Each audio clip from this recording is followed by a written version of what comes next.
I love Lee's comment before I stepped out about like, you got to just watch them and wait and just, eventually you got to even be willing to let them die. You see that clip from The Office where Dwight's like, I'll be there. I'll be surveilling from a distance, and then there will be hints. I will let injury befall him, and I will even let him die.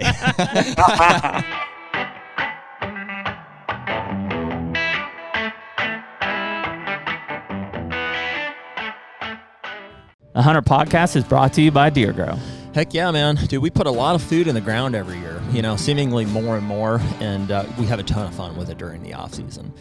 There's some struggles that come with it too, though, right? Obviously, the back of my truck is evidence, right now. It's a couple weeks after I jackknifed, a 4,800-pound material spreader, as I was coming down, and it was too much weight for my truck there. But, all those struggles aside, Deer Grow really has been a staple for our food plotting process for several years now. Yes, we like to put lime and fertilizer on the plots, if we can, but there are some that it's just we're not able to get to them, or it's not feasible for us to get out of state with that stuff. And so Deer Grow is kind of the quick and easy, but still super effective option for us to be able to get the most out of those food plots that we can every year. Yeah, and we're guilty of overanalyzing things just like everyone else, but that's the best part about Deer Grow is that it's going to create healthier soils, which in turn makes better food plots. And the fact is we can simply spray plot start or plot till when we put the seed in the ground, and then when that plant starts to grow, we hit it with Boost.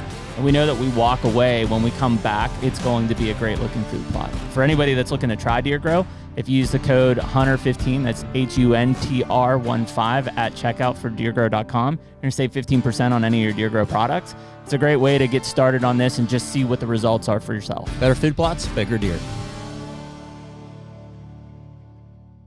And we're back. Hey-o. HUNTR Podcast, episode 178. As Nick continues to keep us in line. That's a stout-looking hat there. Oh, thank you. Little bakery and cafe. Dude, and the mustache and the flannel. It's just looking straight out of... Yeah, like the 90s probably. Looks like you're just killing it straight out of your mom's basement. Yeah, dude. Yeah. It's pretty spot on. Life is... I'm just living the dream, man. Yeah, no, I'm trying to grow out the mustache. I need something to make me look a little older, Is that for the ice, for the beer league? Yeah. So you don't get carded every time you step on? Yeah, I get it. So, trying to grow the stash. And my girlfriend actually got me this for Christmas. Very nice. Porto's Bakery and Cafe. I don't know what it is, but I like the corduroy. Straight corduroy hat. Yeah. That's deep corduroy, too. I think there's probably different levels. Like that's deep. That's like a shag carpet of corduroys. Yeah. If you wore like a full corduroy suit with that, it would be... Oh, boy. Like a sweatsuit? And the mustache? Yeah, you better have a bag of cocaine. Like, strapped I wouldn't go your... near any elementary schools at that point. Yeah. Stay clear. Yeah. So you do your part. Yeah, so hey, before we get going here, appreciate everybody being here, whether you're listening on YouTube, Spotify, or Apple Podcasts. We do appreciate you listening. Give us a like, follow, or subscribe, whatever's appropriate for the channel. And if you've left us a message, like, we try to be responsive on Instagram DM, or you can write us through the contact form on the website. We try to hit those back as soon as we can, but if we haven't yet, I apologize. We're pretty good on YouTube, too. I need to start hitting the Spotify comments back. But I got truthfully, I'm still reeling from, like, it feels like we were just here. What happened to... Dude, we left this table with lots of beers. I cleaned it up. You cleaned it up. Yeah. Somebody had to.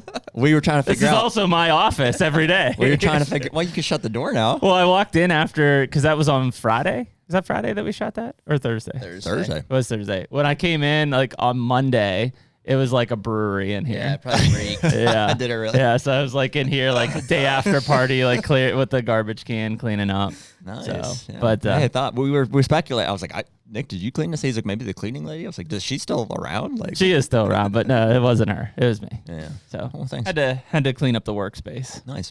Yeah. Nice. Well, dude, I kind of showed you earlier, but freaking check us out. If anybody saw that on Instagram and stuff, that's pretty cool. That horn I found the other day. That's surprising. Like, you had a lot of summer pictures of him, like right there. Clearly, he dropped right there. But in between, like, no pictures, no history of him. Well, dude, that spot just for whatever reason it just cleared out pretty quickly, which does happen with summer ranges sometimes. But the year before, it didn't. I mean, I had them all the way through the summer, and then I had a freaking really nice, like, pushing 60s type 8-point that I knew I was gonna kill there. Like, it was just gonna happen. That was the one that was showing up under that oak tree that was dropping all the time. Yeah. And he was coming through there. I mean, and he'd been there. I think he was probably 6.5-year-old deer. And he disappeared which was the most surprising. But amongst others, there was this buck and like 2 or 3 other, 4-plus-year-old type deer, and they all vanished. In fact, that pushing 60s type deer, for whatever reason, I feel like he might have got poached. You think so? I just think we had some activity on that road. I had a card stolen out of a camera. Remember you said that? That was kind of asking to be stolen, frankly, but, Still. Yeah, and so I don't know. And so, yeah, what happened was we got a bunch of pictures of this deer in velvet and then nothing in hardhorn, which is what it is. I didn't know the deer from the year could have before. shifted out of the area. And then I found this horn right across the road, just on a little pocket that, it's good cover. It's I think where some of these deer are holding up, but I didn't expect to find it, frankly. I went over to consider pulling that stand. I've got an older lone wolf. Actually, no, it's a hawk now at this point that's in there. And I got up in that tree and I was like, too good. I got to leave it. So I just kind of adjusted it. And that was just laying in the field? Yeah, and I didn't see it from the stand. I just did a quick loop up and around and found it, maybe 100 yards from the stand. It's crazy. That's a good one to have for next year. Bigger than I thought, dude. 11 and 5/8 twos and 23-inch beans. I mean, it's an 8-point, but, Solid. Yeah, I'm not mad at it. No. Yeah, if you could add some mass, it'll be in good shape. Yeah. Pretty cool. Well, it's April 11th. Hard to believe. Dude, I don't want to get cocky here, but I feel more on top of like our food plot situation stuff than I ever have, and stands, frankly. Yeah, like I've got stands moved, locked in place, scrapes hung and put in. I've got we got a good process finally for the perennials. Like, so I'm treating them with. I've got cleth sprayed already, more seed put down, all of our annuals, so brassica and oat stuff that's going to go in. Just nuked all them last week. Got clover put in the meantime that we'll till under. I can just like sit back and tell Dad to go drill in beans, and we're sitting pretty. Yeah, bean season coming up. I saw people, actually, where our guests are from, I saw people in Iowa already getting corn in the ground. I was like, what? Whoa. So, seems early, but maybe not. Yeah, Illinois is coming together, so we got a plan for next week. Head out and get some screens planted, get some all that stuff I just mentioned, basically taken care of all out there. So just got to stay on it. I bet we find a couple sheds while we're out there. I'm sure we do. We're not going to jump into some of those. Unless Carl's out there picking them up, No, we got to make sure he's still alive. So that's the main. It's a search and rescue mission. yeah, for the time being. Well, we got a cool guest today. One we're pretty excited about. I think even pre-podcast we said we've been probably talking about this guy for several years at this point. Yeah. Just in and it's mutual contacts that we've had on the podcast and crossover dealings and stuff like that. And it's like, you say we've been hunting for a while. So it's a 200-inch deer for the HUNTR Podcast. It's a 200-inch deer. So we got Lee Lakosky on the podcast today, which is pretty exciting. And obviously, I think that when you start to have those discussions, and we have had in the past of like, there's more than a handful, but there's a limited number of people out there that are just truly ate up with deer hunting. Like they literally are thinking about it all the time. Or guys that have just been so wildly successful that if you just by default want to reference a list, like I'm sure he just gets lumped into lists all over the place, but sure, you run down your list of like your top heavy hitters, your Mark Drurys. It's like Lakosky's always in the list. He's in the list. Yeah. So, I mean, I think that, and I'm sure, and we'll talk with Lee about it, I'm sure there's some maybe disadvantages of that too, and that like a lot of what he's doing is in the spotlight, and we've even seen it. I forget who we were talking about, but we were talking about Lee calling a shot on some of these deer when he gets them on camera and stuff, and that has gotten I've seen a lot of comments come back on that, and it's like, well, that's crazy. Like who's that confident? And it's like, well, there are certain things.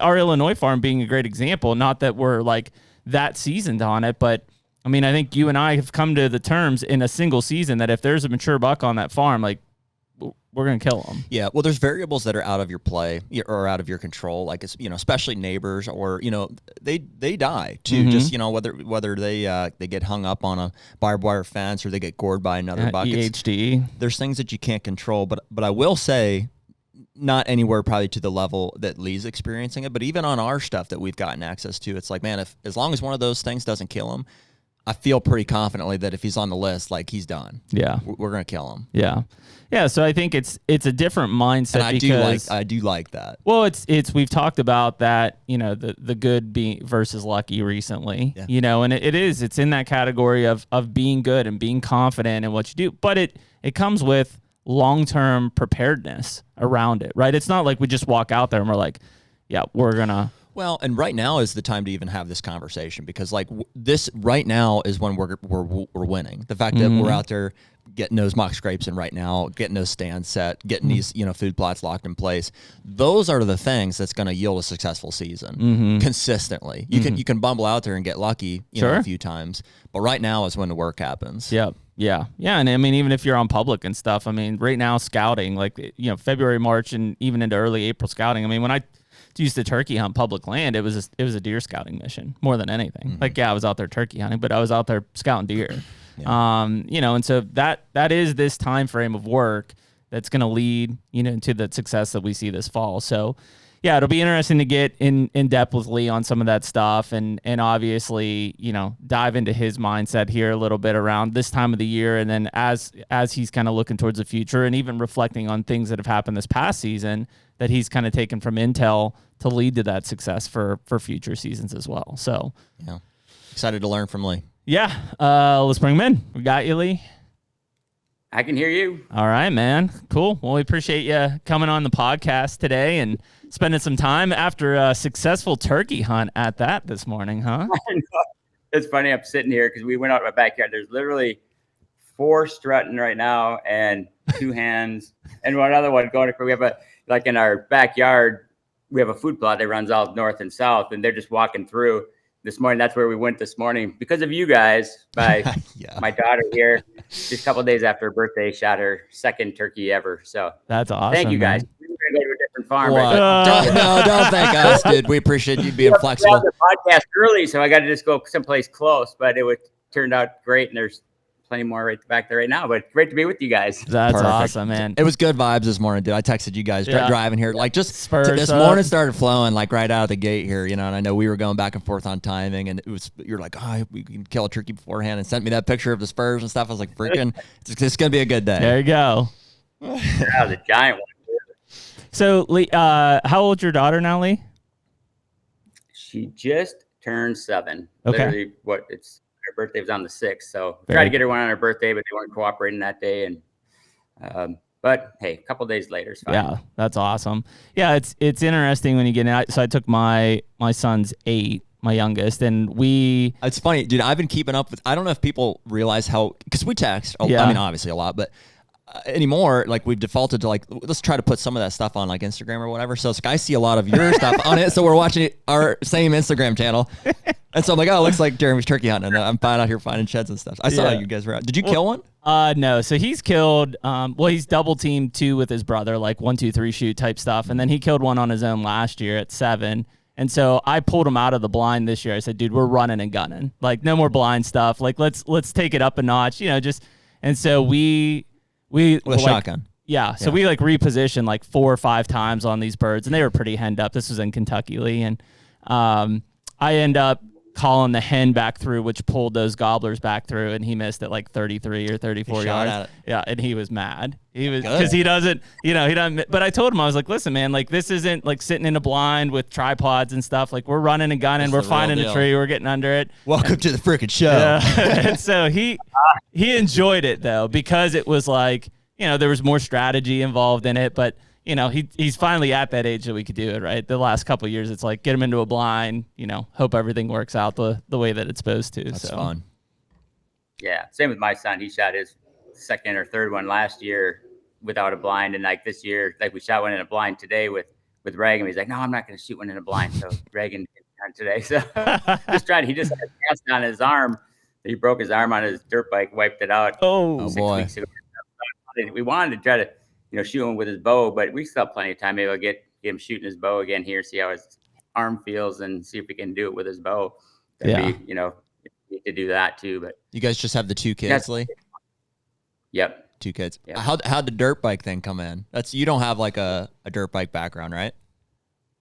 No. I mean, I had dirt bikes out growing up, so you want them for your kids too. And, so I was actually gone in Las Vegas. I think we had a thing with like some of the SEAL team guys doing some tactical stuff with rifles that I never shoot that much. So it was fun doing that. But Tiffany just called me and said, he was out on his dirt bike out in the front yard. We have a big field food plots and stuff out in the front, and there's like a washout in one of those where, you know, over the winter and stuff. I think he was going fast and hit that was just down in the bottom, but there was a big dip in there because he went over the handlebars. That he said he doesn't remember what happened, but you can see on his dirt bike that the front fender's all I think it went over the top is what happened. But and how old is he? He just turned 9. He was 8. Their birthdays are like 10 days apart. His is March 26th. That's awesome. What's he got? What's he got? Like a KTM 50 or something? No, he had like a 60. Now it's the Honda 110. 4-stroke? So it's a 4-stroke. Okay. So it's smaller. It's not like, you know, when I was a kid. Well, I had a KLX, a Kawasaki 110. I had that all growing up. In fact, my dad just sold it. It was like my first dirt. Yeah, well, we just had it as a pit bike forever, you know. But yeah, does he have the plug out so it's got that little extra power on it now? Yeah. So he can go fast. So he might have been going a little too fast. Slow down. It's funny. You know, that's all right. That happens to all kids, right? They need to do that. That's it, man. Yeah, frankly, too much anymore. Like I feel like most kids are just locked inside playing video games and stuff and not outside scraping knees and busting arms and stuff. Dirt bikes are wild, man. Because I had dirt bikes all growing up and we got into racing and I did other contact sports, wrestling and football and stuff like that. But the dirt bike ultimately was what did me in and frankly probably led to a lot of like my, if you want to call it a career or like time I'm able to spend in the deer woods is I had a real bad accident when I was like 15 years old. And as a result of that, I could do no more wrestling, no more football. And when my mom caught me riding my dirt bike, which was a YZ 250F at the time with my trach in from that accident, she sold the bike. And that was the end. That was the end of motocross for me. And so that's kind of what led to, you know, just spending more time in the woods. What can I do still? That's, you know, and hunting was a big part of that. So be careful with the dirt bikes. They do lead to injury for sure. I knew it would happen. You're just not sure when. I mean, if you're, like you said, you know it, as when you have dirt bikes when you're a kid, you're going to wipe them out. Yeah. Hope they don't get, but at least he's got, you know, we make him wear his gear and helmets and everything. He had his helmet on and everything. So that stuff's going to happen. They need to do that. Kids are going to be kids, man. That's right. You know, gets them tough and gets them prepared for life. Yeah. It's no TV and computers or phones or anything for our kids. Like, go outside. Yeah. Go outside. So Lee, right where you're at with your house, how many acres do you have there? On this farm is like 800 maybe. Okay. Where our new house is on right now. Yeah. So they've got room to roam. Oh yeah. Yeah, you got plenty of room to go here. Well, let's, if we can, like, just because this is our first time really getting to talk to you. I know probably people have heard the story before, but like, can you just tell us a little bit about like your getting into the hunting industry? Like, I know you've got like a chemical engineer background, and like, can you kind of give us a brief overview of just like, you know, how all this kind of came to be? Yeah, it's crazy because that's funny because I was just telling, I just bought a combine yesterday and I had Nathan, who was one of the salesmen, in there with me, and he asked the same thing. He's like, how did you get started in this? I said, it was really by accident. You know, I worked at Buana Archery, an archery store in Minneapolis or Minnesota for, I don't know how many years, 6, 8 years, all through college and stuff. And through that, we got to go to like the ATA show, you know. And so when we were there at the ATA show, we just met like Drury's and Jay Gregory and Kiskies and Whitetail and all those guys. And we were all just kind of the same age. So we'd all just go hang out and stuff. And at that time, like Whitetail was a cameraman. There was no road trips or anything at that time. And we were just all the same age kind of. We all just started hanging out there. And, you know, so I was always nuts about hunting. So we always had pictures of deer that we were hunting or shooting or whatever, and comparing with, you know, Mark and Terry and Kiskies and everything. And then I think David Blanton asked, hey, you guys should start filming stuff because you're always shooting, you know, good deer. And I said, yeah, that'd be awesome. So we went and bought a camera, and the first year we went out trying to film stuff, just Tiffany and I. We had a great year. I mean, it shot like a 196 and a 170 something, and Tiffany shot like one of her biggest ones that year and stuff too. And actually, they weren't terrible. I mean, they were in focus, and you know, it wasn't bad. So I think we got something here. Was this that first year? Was this in Minnesota? She shot one in Minnesota. Wisconsin and Kansas, and I shot my big one in Kansas, and then a 170 something in Iowa, and a 167 or something like that in Wisconsin. So you guys were already covering some ground then, just like on your own volition. You were traveling to hunt. Yeah, I was coming down to Iowa just looking at deer when I think I was like 16 when I got my driver's license. Like, hey, I can move out of, because I mean, I grew up in Minneapolis. I mean, I could see the IDS tower from my bedroom window. I mean, I didn't know any farmers. I didn't know, nobody in our family had land or anything else. I was just infatuated with deer my whole life. So I was just out. When I was 16, I was saying, hey, I can drive and look at deer, and you'd read articles or something about Iowa. So we drive down to Iowa, wasn't that far. And I think when I first started coming down here looking, it wasn't even open to non-residents, if I remember right. Yeah, I think that's right. Like there was a period of time there. It was probably towards like the mid to late 90s that I think was the first time it was open. Wow. Yeah, I don't think it was even open. Just looking at deer, and then so when it opened, we would just go. We never applied. There would be 400 leftover tags. I mean, nobody knew, so we would just go into and just buy them. You know, just go into a store and buy leftover tags. You know, that was for the first six or 7 years I started hunting here. And, you know, and obviously, as we know, that all changed, but yeah. Thanks, Lee. That first year, you know, I think that real tree, but that my Iowa buck, I think, was on like the back cover of Monster Bucks 10. And then I think Kiski's video, I had the other one on that and stuff. So it was just fun to do. I never thought we'd ever do it for a living, you know. So at that time I had graduated, and I had I worked at Coke, or Flint Hills now, oil refinery in Rosemount, Minnesota. And I got on to where you could work like a shift work. So we were engineers, you know, we could call out at night and stuff like that if there's any problems.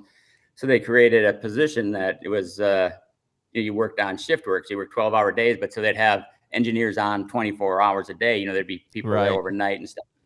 And that'd be perfect for me. I was like, I'd rather work 12, 15 hours a day. I don't care, as long as I can get 1 week off, you know, a month, a full 7 days off. And then if I took my vacation time, like if my week off was in, say, Halloween, then I would have that week off, and then I would take my 2 weeks of vacation off, and it would line up right with the next week off. So, I mean, we would leave like around Halloween, and wouldn't have to be back till like December 1st. Wow.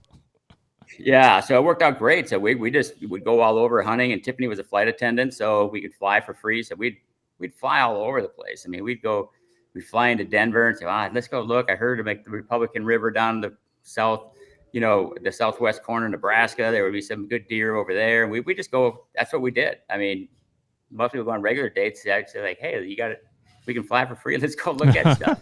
So we were all over the place, you know, looking at deer, knocking on doors, trying to find, you know, people, they see it now and they go, oh, it must be nice. But they forget where it came from. I had nothing. I knocked on more doors than I guarantee anybody that you know now. Because I mean, I did that for years, knocked on thousands of doors, all these states. But I was probably more successful than people are now, because back then, you know, bow hunting wasn't like the big craze like it turned into back when I started. It wasn't long after, but when I first started, people were like, what, you want to try shooting with a bow? Like, yeah, go ahead. Even people that hunted their own place with shotguns or rifles, like, yeah, go ahead. Then of course, you know, bows started you know, getting more sophisticated and started getting more successful, and that ended pretty quick. You know, it was, well, my grandson wants to hunt here now. You know, you heard that a ton and stuff. So you started losing places. So it didn't take me too long to figure out that, hey, I see where this is going. If I want to, you know, enjoy hunting like I had been, it's like, I'm going to have to buy something of our own, you know? So that's when, you know, I'd mostly just been, you know, painting, doing whatever, just so I could hunt all the time. So I was like, all right, I better get back to college and do something that I can make enough money to buy a farm. So that's why I went back. I had like a degree in, my first one was like in economics or something like that, just wasting time so I get out hunting, because it was easy to skip class on micro macroeconomics. I can get, that's no big deal. I'll skip class. It doesn't matter if I get a C. So, but then when I started thinking about it, I was like, all right, I got to be serious about this, and just buckled down and smoked right through chemical engineering. I mean, I was terrible at math in high school, at least you thought. And then also you get to to college, and I was a tutor for chemistry, physics, and math. And it was like, Wow. why? When deer hunting is on the line, when deer hunting's on the line, it's probably amazing what you can pull off. Right. So anyway, when I started working as an engineer, so then we bought like our first place. It was in Kansas, and actually, that's kind of where Tiffany and I always thought we would move. And then we bought a place with a couple of buddies here in Iowa, and they were both awesome. But you're just like, well, geez, if you're a landowner in Kansas, you can hunt it all the time, every year. Why would we want to move to Kansas? Let's just move, to Iowa. So you got to be residents to do it. And we just started building a cabin down here. It turned out to be our house for 20 years, but we didn't know it at the time. It was just going to be our hunting cabin down here. And then I got like a promotion at work, and just like, okay, you got to go back on, just 8-hour days and, your normal work schedule. And, I didn't really like it, but I was just like, that's right when it was the year Tiffany and I were getting married. And I was like, well, maybe it's time to be responsible. And, it's hunting, we'll have to put it in the back seat or whatever. But that didn't last very long. I was going to say, how long did that actually last, Lee? Well, put it this way. We got married on August 26th. And is that right? August 26th, I think. Yeah, good gut check. So, I made it to October 1st. So, a month. Yeah, that's not bad. That's better than I thought. I mean, Labor Day would have probably put me over. Well, until deer season. And you're like, okay, this is not going to work. Right. Well, it was like October 1st was deer season. And I was like, can't do it. Just back in, just quit. And I didn't, I didn't have any plan or anything. I just called up Tiffany and I said, hey, you want to go to lunch? Why aren't you working? I said, well, I just quit. You want to move to Iowa? Wow. Like, yeah, sure. Just so you married the right person when you just got married, and 3 weeks later you say, I quit. Let's go. What are you gonna do? I don't know. For sure. But I was like, I'd write for North American Whitetail and deer hunting and stuff. So I so I'll just write some articles and stuff. I'll worry about a job on right around January 11th. But for right now, let's just hunt for a while and stuff. So, we'd like through writing and stuff, like doing articles, I'd always, and just for so many years working at the archery shop and stuff, you get to know, people from different products that you use. And I shot PSEs a ton, back then. And actually like Dan Perez, who owns Whitetail. Yeah, we know Dan. Whitetail Property. He was a PSE rep when I was working there. Come in to do like him and the scent lock people and stuff. We wore scent lock and all that stuff. So, in your pictures in your articles, you'd have, the bows and the equipment that you used, and not like any sponsor stuff. It's just, I worked at an archery shop, so I got to shoot everything and look at everything, and just, this is stuff that I use. So anyway, I'm still just writing and stuff. And then Tiffany was still working. So she had been there for a while, so she could do like one trip to Japan or China or wherever they would go, like a long trip. She'd be gone for like 5 or 6 days, and then she'd have the rest of the month off. So it's like, all right, it's early October. If I would have known back then what I know now, I would say, okay, don't leave early October, leave around the 15th and be back by the 25th. For sure. Yep. She did. And so she left, and I wasn't going to hunt without her. So I just was over at Don Kiskey's helping him combine corn and just driving trucks for him and stuff. So she got back, and Aubrey Gale from Scentlock called and said, hey, we're thinking about, maybe doing another TV show. Would you and Tiffany, consider hosting it? And, I really had never thought about it before. I just didn't think that was something that would ever happen. I wouldn't have pursued it myself, but then it fell in our lap, and it had just quit 5 days earlier. And I was just like, well, maybe time. Let me check my schedule. Yeah, I'm free right now. I don't have to start looking for a job on the 11th. So, but you kind of got to weigh some things. It wasn't, it was didn't pay us very much, but I didn't care. I was just like, I think it was like $30,000 maybe back then. And I was like, I'm back, and I think I was probably making 70 or 80 as an engineer at that time. See the gobblers out in the backyard. But I was, I was like, I don't really care about money. That's not the most important thing. So as long as we can be doing what we want to do and live, in Iowa where we're at and everything, where our house is at, it would certainly be worth it. So, and as long as I said, if it's not going to be like an infomercial for Scentlock, if you let me do it the way that I want to do it, we'll do it. And they were like, yeah, that's fine. And of course, when we started getting close, I said, I just was no bigger fan of hunting stuff than me. I mean, I was just infatuated with it, all aspects of hunting.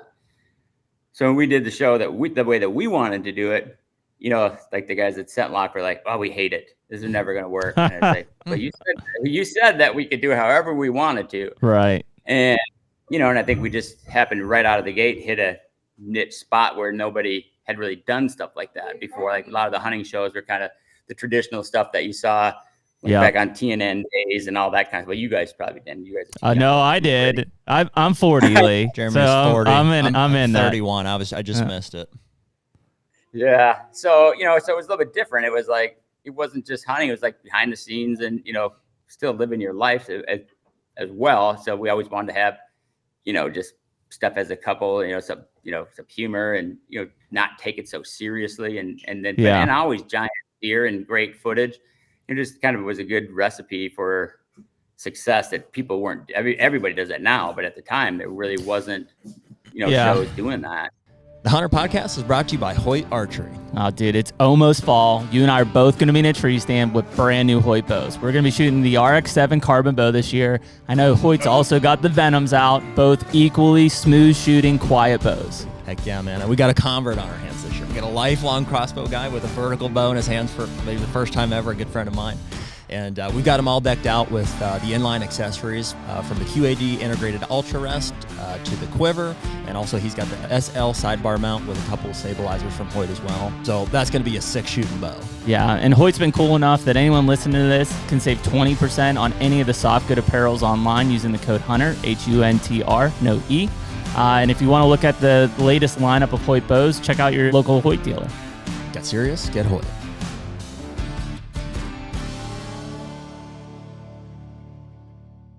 Well, I was going to say, Lee, I mean, kind of at that time, you mentioned the TNN stuff and you had, you had Realtree and you had Buckmasters and stuff, and people were very familiar with how that kind of set up. But, the Getting Close stuff was probably maybe one of the first shows that started, call it like the new outdoor TV craze, right? I mean, that kind of was one of the newer shows that really led the way to what a lot of us know as like the Outdoor Channel type heyday, I guess.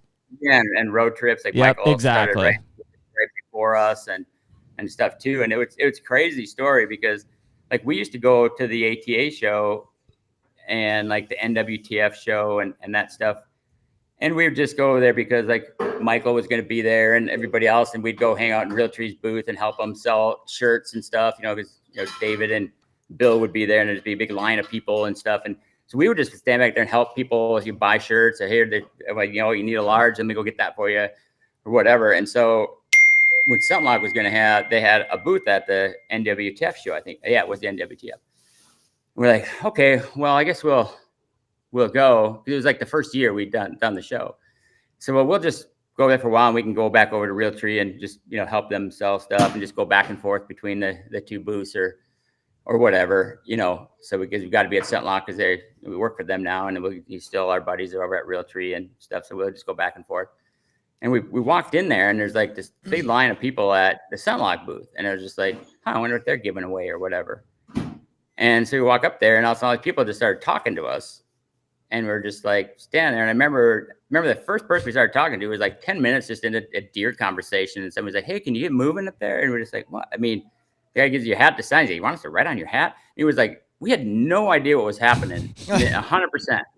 And all of a sudden, we finally had dawned on us, these people are here to talk to us, because there was no social media at the time. Right. There wasn't at the time. I mean, it was just the only thing you had was emails and a beeper. So we had no idea if anybody was watching or anything. And so we sat there like for 8 hours, never took a lunch, never took a break, and just this line of people coming and signing hats and stuff. And I remember we walked, if you've been to the Opry Hotel, there's that food thing in the middle. It's like a round thing. We went and sat in some chairs there and I was looking at Tiffany. I was like, what in the world just happened? We had no clue. We were planning on going there selling shirts for people. Hey, you need a large? You need an extra large? People were, lining up to see Bill and David and stuff like normal. I mean, it was like 100% just had no clue that anyone was watching. And we're like, what in the world happened? Wow. So, that was crazy. We had no idea if anybody was watching or not. Yeah. So, I mean, it really was we kind of talk about that time period a lot. Which was when roughly? I mean, it's probably what that was like 2000 started in 2003, so that would have been like 2004. Yep. Okay. Yeah. So I just got out of high school at that point, which is kind of when I was going into college. Yep, I was 10. Yeah. Well, and I'm trying to get a frame of reference. So when you guys, like, were when, how old were you guys when you got married, or when was that? In 2003, and I'm old. I'm an old guy. I mean, I was 34 at the time, 35, and Tiffany was 23 or 24. Okay. Or 25. Yeah. Gotcha. Yeah, I'm 9 years old. Gotcha. She is. Yeah. So I mean that 2003. Well, really, Dude. like that 2005 to 2010 period there was when, that outdoor television side just really... Talk about impeccable timing. And I'm sure you guys didn't plan it at all, but like in hindsight, could you have planned like your, whatever, endeavor into the outdoor industry any better? It's like, not pessimistically, but looking back on it, you guys have probably seen the heyday of like the bow hunting industry. Yeah. Oh, 100%. Like I said, when we first started, like, they didn't make women's clothes in hunting. I mean, right. Everyone thought that she was a short, chubby girl. I mean, because you'd wear like men's mediums and she looked like a box. Devin was just so huge on her and stuff, and walking around with her crotch of her pants out down at her knees and stuff. I mean, they didn't make anything for women. I mean, I had to build bows for her. Yeah.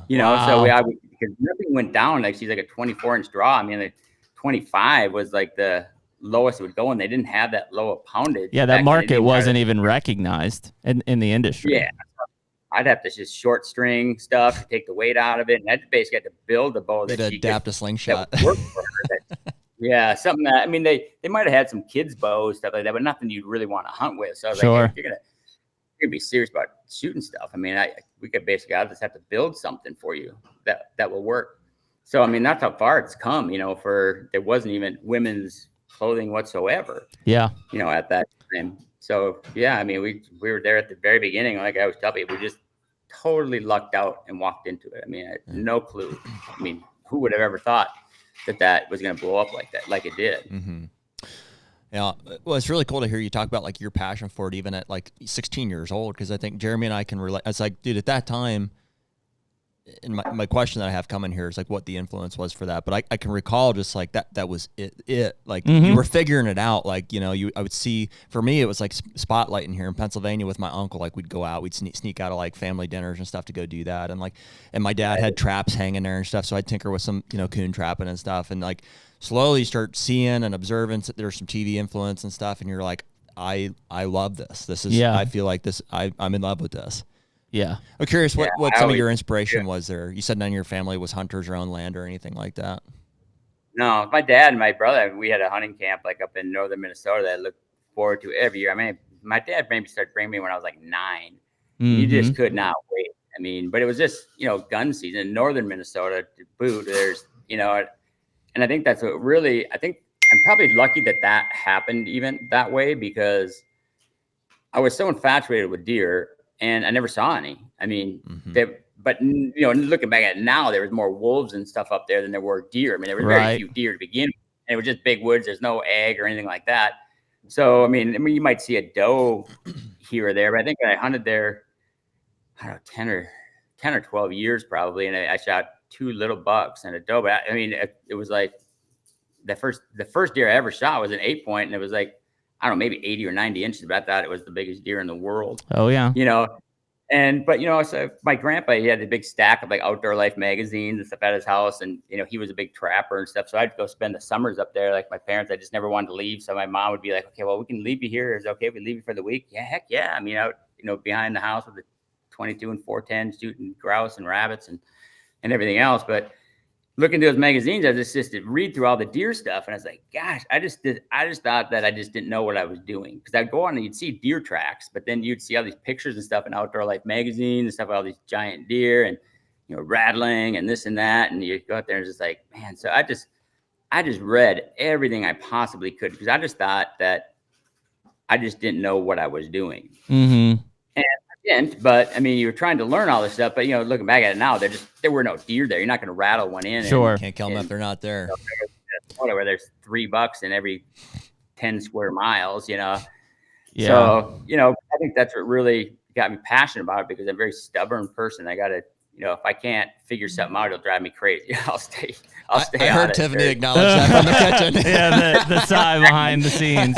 Well, Lee, I think a cool thing in that because Jared and I grew up in Pennsylvania. I was the same way. Like I grew up my dad was a bow hunter, but I grew up for deer camp. Like I look forward to it year round, the moment I left to the moment I come back.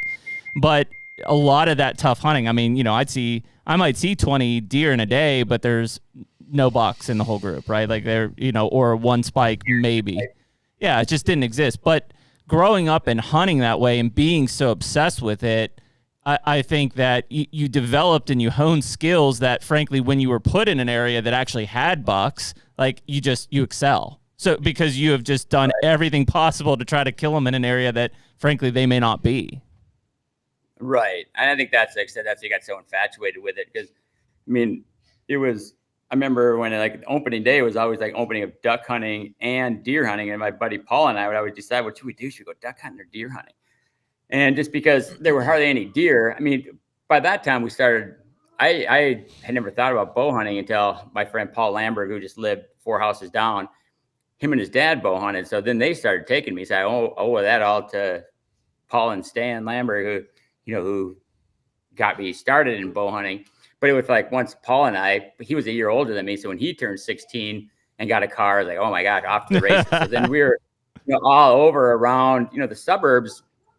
They're a city now, but when we were kids, you didn't have to go that far out of, Columbia Heights is where we live, just the first suburb north of Minneapolis. You didn't have to go very far to find farm fields and stuff. So we just knocked on doors everywhere. And like I said, it was fairly easy, back then, because nobody even heard of bow hunting, so we got some places around there, and then, we shot a couple of does. I shot my first little buck, a little forky, and just how pumped you were on that kind of stuff, and then once we got into places that there actually were some deer and you could bow hunt them, and you had not just 3 weekends, to hunt, that, then it kind of took over from not that we still didn't duck and pheasant hunt, but boy, deer were priority number one. Right.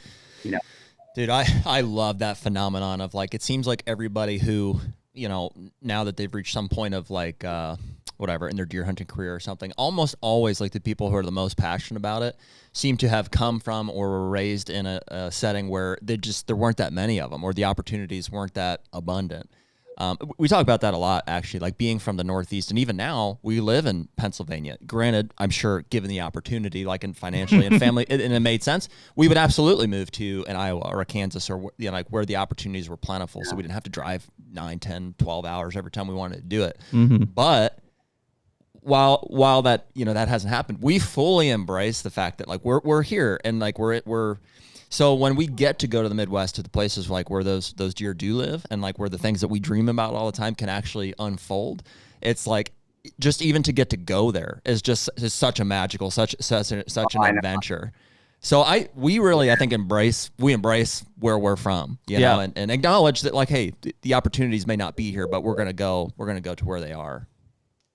I agree 100%, because people are like, man, they wish they could open Iowa and stuff. I said, no, you don't want that. No, you don't want it. Because then it would just be there's already a Missouri and a exactly. Nebraska. There's already those states. Just go there. When you get drawn, at least it's something to be super excited about, that you always have a chance to shoot a monster no matter what. Because when I first started hunting here, I only went to public land. We knocked on doors, and actually, we had some places too, but the public stuff, they would plant clover fields, cornfields, and stuff like that were just for deer, which none of the farmers were doing that. Right. Some of the public stuff was phenomenal, and just seeing the deer, I remember hitting the antlers for the first time, and oh my gosh, so it is nice to live here, but it is, you hear so many people, oh, it must be awesome and stuff like that, but don't overlook the fact that you want to have something to really look forward to on it, because just like we just got a place in Montana, and I just love elk and stuff like that too. And it's just no, I don't want to move there, because I just love it so much, those mountains. And it seems like when you live there, you just get to it. All of a sudden, you don't see the mountains anymore. So, and it's kind of the same thing. Obviously, I'm still so infatuated with whitetails, but when they're here all the time, you're living right here all the time. It's not like you're so excited like you used to be to drive down here to see them. And I miss that for sure. And just going back to what you were saying is like for my kids, I mean, Tiffany and I talk about it all the time. It's like, how are they going to be infatuated with deer the way that we were? And because they're not like, we'll go and see a deer and there's 500 of them in our backyard. And so it's like, they're not, when they shoot, they're super excited. So people are always like, oh, when Cameron shoots his first Boone and Crockett. No, that's not happening. I'll tell you that right now. I mean, if he shoots one, it's because he'll go find a spot himself and he'll hang stands himself. He'll do everything himself. But he didn't even shoot a deer last year. But so you got to show them that it's hard, and you got to, people now will be so lucky to grow up there and stuff. It's like, I'm not sure that that's the case. I think you're the lucky one. It's a tough situation, man. I live it a lot, to the point. Same thing. Like, I didn't have property growing up. It was public land. It was permission based. I'm fortunate to have farms in Ohio and Kentucky and here in Pennsylvania and Illinois. Yeah. And so and I want, they love it. So I want them to be in it. But because I'm so infatuated with, habitat work and food plots and stand setups and access, the reality is it's much easier for them than it was for me growing up. And I don't like that. Worry about it. Yeah. Because, I mean, we talk about this all the time, and there are people that disagree with us, and that's fine. But I truly believe that if you put especially a kid in today's society in a successful situation in hunting over and over and over again, it's almost impossible for them to develop a true passion for the outdoors and for hunting, because it's easy. It becomes easy for them. Mm-hmm. That's why we don't let them shoot we let them shoot turkeys with a shotgun, but I'm not letting any of them shoot a deer with a muzzleloader, a gun, or anything. When you can shoot them with a bow, then you can do it. Because, for me, like I said, I hunted 12 years and I didn't see 12 deer when I was a kid. Not even close. I bet you I saw 5 maybe in 12 years. Wow. So when you saw one, it was like, the buck fever was just incredible, and just like the way when you're bow hunting, you saw my first Pope and Youngs and stuff like that. And if you can, here now that with food plots, if you see 100 deer in a field and 20 bucks and stuff, and we're just so fortunate to be able to have that and be able to build a place like that. But I don't want them to sit out there and say, oh, there's one, looking at their iPad. Say, there's okay. All right, just give me a second. Let me shoot that one. And I get back to my iPad or something like that. So it's just like, that's kind of the nightmare scenario. Mm-hmm. Well, like I said, we don't have iPads or phones or anything like that, but it's like, and that's why I want them out hunting and stuff because I know that they enjoy it. So it's like with a crossbow, at least, we saw the buck that Cameron wanted to shoot several times this year, but it wasn't close enough. And then when it was close enough, okay, it's not the right angle, weight and stuff. And so it's a little heartbreaking for him that he didn't get a shot at him, but it's like, that's what you want. Mm-hmm. That's what you want. That heartbreak growing up, so it's man. Like, dude, I want it to be so easy for him. So it is, people will say how, oh man, it must be nice, must be lucky. It's like, well, just be careful what you wish for, because it's, it's the fun part for me about hunting was the ride getting here. It's not being here. It's the struggles and knocking on doors and trying to, it's great being, have your dreams come true and be able to put a plan together and have it come to work and, just work real hard and feel like a good sense of accomplishment and of all that stuff. Mm-hmm. But that was the fun part. That was the ride. I mean, people are like, man, I wish I had your farm. I said, if I could hunt your farm, I could shoot a big one too. And I said, yeah, but that's the house I built. Nobody gave it to me. I mean, right. My dad was a bricklayer. Tiffany's dad was a truck driver. We had 7 kids. We're lucky we had food when we were kids, So it's like we didn't have anything. You hear people, oh yeah, you must be nice. Your dad must give his money. It's like, give me money. I don't know if my dad had $20 by the time he died. Mm-hmm. His 7 kids and 5 of them girls. He'd pay for weddings and stuff. So, it was probably the best thing in your life is just the struggles and trying to get there and working hard and hitting those milestones and goals and having plans come together and that stuff. I mean, if it was something that was given to you, you wouldn't feel the way about it that I do now. Yeah. I just love all of it. But like I said, it's the house that we built, Tiffany and I. Yeah. It's an impossible course to chart and it's not somebody that because you want to give your kids like the best situation. You're like, here's what dad did. Like, let's take advantage of it now. But like you're saying, that doesn't yield. It won't yield the passion that you guys had because of the struggle. Like that's the harsh part about it. You know what I mean? It's like, you just have to get creative. Like we were talking about. Yeah, we talked about with Cameron, like going out and doing run and gun turkey hunting. Like instead of just being in a blind with tripods and set up, like, go out, do run and gun. Little things like that. Honestly, I think, especially with turkey hunting, make it more fun. But it's a challenge. It's a step up, and that even though they may be in birds and they're hearing birds, that keeps the attention and the passion of like, I've got a chance. But adding like a run and gun setup into that makes it a little bit harder for them to be successful. Listen, Yeah, they got to know it's hard. You got to do hard stuff. Yep. I do think from a deer hunting perspective, as long as there is the initial spark, like the fire's been lit, or there's interest there, as long as there is always something that is perceived as like almost as unattainable, it's not easily repeatable, and so that's where like at the very upper echelon you get into specific super mature age class of deer, because each one of them are so uniquely minded, and they're doing such different things. I do think that's the one thing that's keeps whitetail deer hunting like at the premium slot, because even you guys with the acreage that you've acquired and like the tools and the time that you have to be able to go out and procure places to hunt and stuff, there's still such a huge challenge in killing those types of deer with archery equipment. And so we have a lot of conversations about, frankly, regulations and limiting ourselves as hunters, and a lot of those have to come from the state, frankly, because they're managing the resource. I mean, we can do our best to influence how we would like for that to go as hunters. But so that's why a lot of states, I mentioned Ohio, we talk about the baiting thing from time to time, and we see crossbows getting infused into the archery season, and we see a lot of things, throw cell cameras during the season, all these tools that make killing deer, I mean, at this point, we feel it's pretty easy. Like if you want to go out and you want to kill a deer, even in some of these states, a 2, 3, 4-year-old buck, like, yeah, you can do it. It's fine. Just you can go do it. And I see, that extreme, or I want to say like most enjoyable experience, like the premium to be able to kill a big buck with a bow is like, boy, if people could just experience that after having failed at it for such a long time and having a passion for it, it's like there is nothing better, right? And so that's why I think we have this conversation so frequently. Is like that's what I really want for people, and the state looks at it and says, "Well, we want people to have opportunities, this and that." But to relate that to what we're saying about the kids is if all we give them is opportunities, like they're not going to care about it. No. Right. Yeah. It's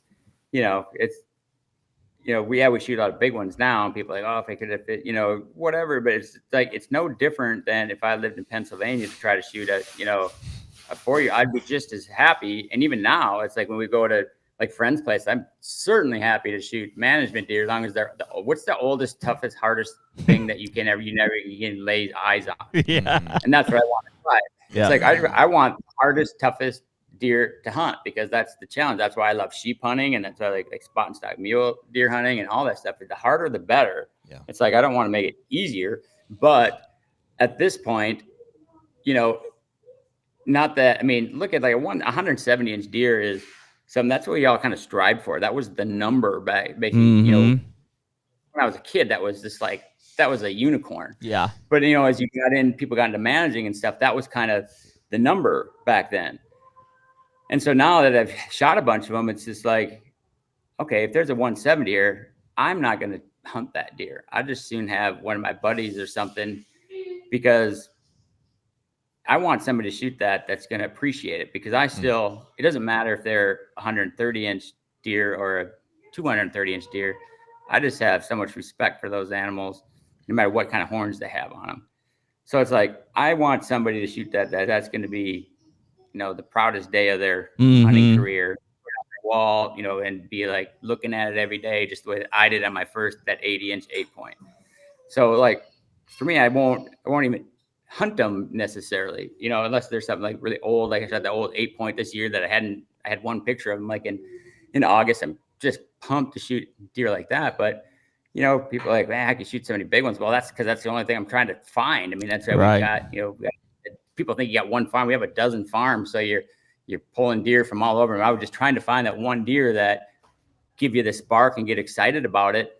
They're just, even places that have a lot of big deer like Iowa, there's not very many. Right. So it still makes it hard. People like, so that's you try to, I know people will say, how lucky you are, and we are, but it's not any different for me doing that than it is somebody in some of the other states just trying to shoot a buck or trying to do anything. We're all doing the same thing. You're just at different places in your career in different states that have, like, as a kid, if you go to northern Minnesota right now, I bet you would still take me years to find a 4-year-old buck and try to find him and peg him down if no fields or anything else. And I would love that if I had, if that was where we lived again, and say, hey, I would have just as much fun as trying to find a 200 here, as long as there's a challenge to it. But if it's not a challenge anymore, then you can move on to something else. The HUNTR Podcast is brought to you by Rack Hub. Well, dude, sheds are starting to hit the ground. Yeah, and although we usually don't find many of them, we've done pretty well this season so far. I would say for just, a handful of walks, we've got a pile of sheds to show for it. So yeah, I'm excited. Yeah, I mean, if shed season would end today, I think it was pretty successful.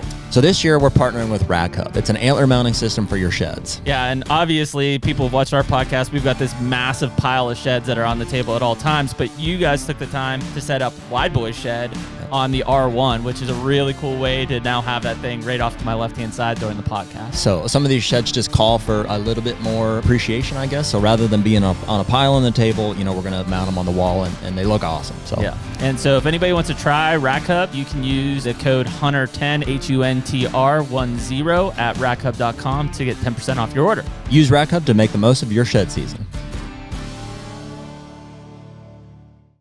So I was gonna kind of bring up about it's an interesting conversation about we would agree with you, Lee. I think we all want to target the most mature animal that's available, in wherever we're at. And I don't want to take anything away from that, because that definitely is the objective. That's making the most with what you have. Mm-hmm. But right, there is definitely a difference between just biologically a 6, 7, 8-year-old deer that almost never happens in the Northeast. In certain locations it will, but that's almost that's a Midwestern thing where bucks can get that old. Right. There's a difference in those animals, Mm-hmm. So while I'm saying, yeah, absolutely, if all you have is 3 and 4-year-olds to hunt, then that's what you should hunt. But that's why we bought a farm in Illinois, because we want to preserve a mature age class of the mindset of there and the antler class that comes along with it. Right. Because, you go hit a set of rattling antlers, 2-year-olds, 3-year-olds, they'll be at the base of your tree in 10 seconds. But to rattle in, when you're 6-year-old bucks, that's why once in a while I'll just blind rattle because I hate it's boring. Hey, I'm not seeing anything. Let's just see some deer, see if we can get anything in here. But you're not assuming your big one's going to come in. So if I ever rattle a big one in, it's when you see him and he's without a doe. You actually have to physically see him, basically, and know, okay, if he's with a doe, then don't bother. Let's try something else and see which way they're going and try to figure out whatever. But there's been, I think, of all the big deer I've shot, maybe I've rattled in 2 to 3, maybe. But that I see them and that they're on the move. You just tell by the way they're just how they walking fast and they got their nose to the ground. They're looking, hit the, they're going to be there too. But it's so rare that they're in that position because we have lots of does, and so it might take them 2 minutes to find a new doe. Or most of the time you see them, they're with the doe that they're with, and then they're getting towards the end of okay, day 5 or 6 with that doe, and also a new one will come by, boom, they'll just leave her and go.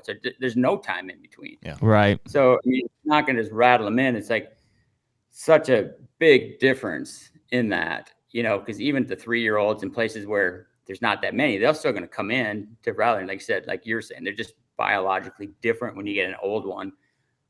They just move so little. And I always explain it like an old dog. You got a 2-year-old lab, they're bouncing off the walls. But you get your lab to 9-year-old, they're pretty content to lay under the table all day. Yeah. And they're going to get up if it's, it's either feeding time or another dog in heat or something. But other than that, they're pretty content to lay under the table. So it's not, you're not going to just see them that often. Yeah. If ever.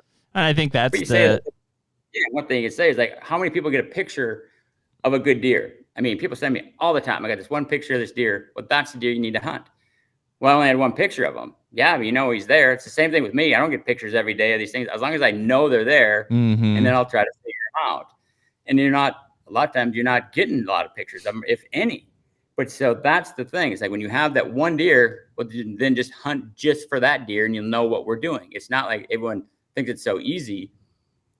But I've been successful because, number one, I have a lot of time. I mean, that's the biggest thing. Most people don't have time, right? Every day and about every, hunt basically be out all day and move around. So it's just odds, which most people don't have. Yeah. And it's just knowing your farms. Yeah. I said, like we talked about earlier about just calling what day and where you're going to shoot them. Well, it's because I know that deer because they're likely going to be 6 to 8 years old. You know what they've done as 2-year-olds, as 3-year-olds, as 4-year-olds, as 5-year-olds. I know where they live, what they've been doing because I've seen them in the past. Maybe you passed them.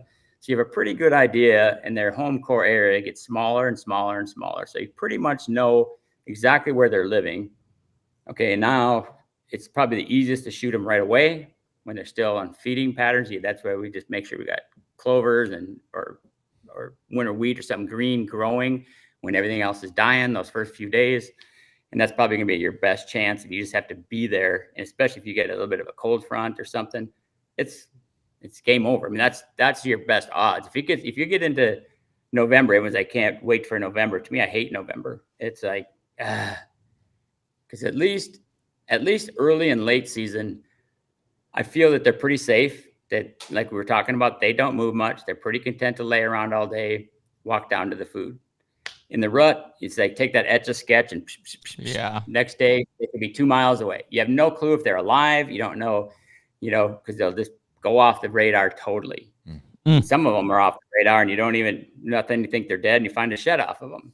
But they're, so I feel like that first 10 days is my best chance.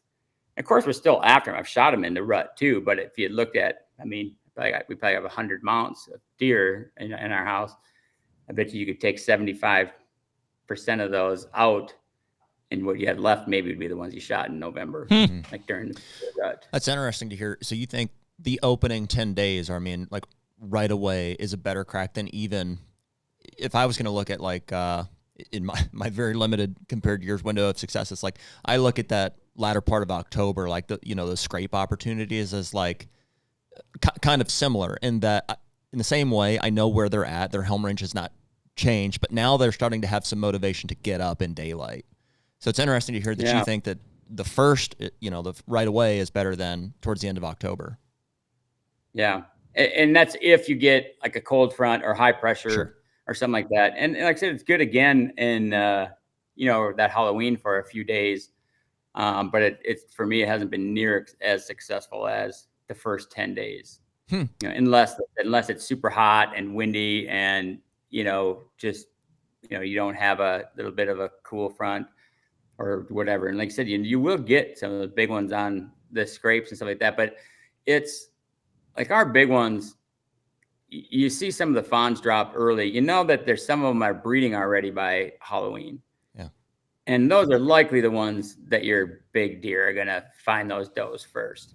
And so they can be locked down even on Halloween at times, but you can just tell because you get them like on their feeding pattern. So I'll get some pictures of them when they're just doing their feeding thing and then kind of disappear, in the middle, and you still might get some pictures of them here and there, but then it's a lot of those big ones. Sometimes it's like you get to where you think it's going to be good around Halloween and they're just off the radar.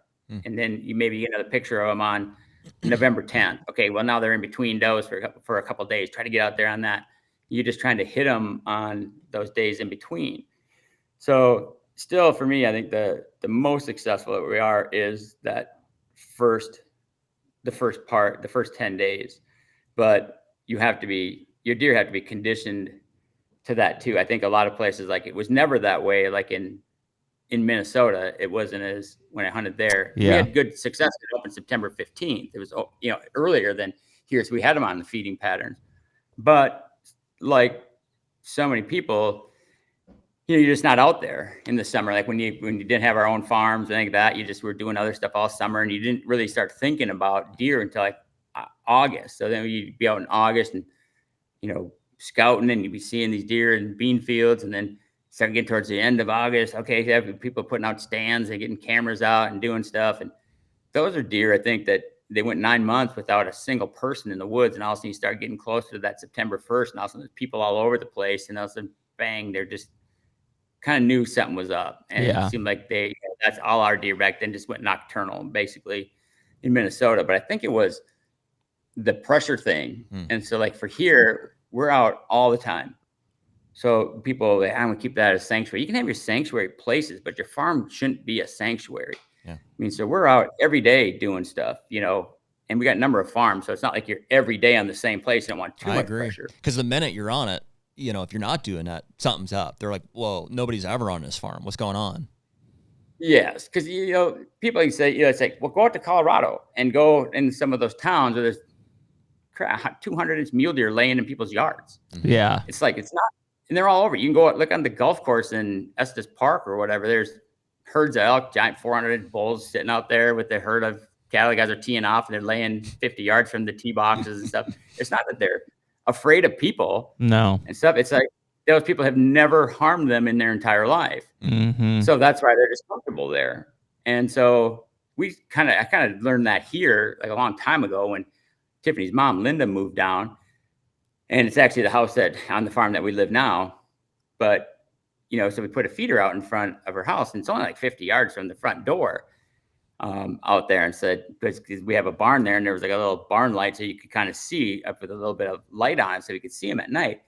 And so when we had that feeder there, it took quite a while, but then finally you would see deer out there, but it was like between like 2 and 4 in the morning. And so it was awesome. I would be up all the time going out there and looking, there's a deer at the farm. I mean, it was just a big thing to even to get a doe there.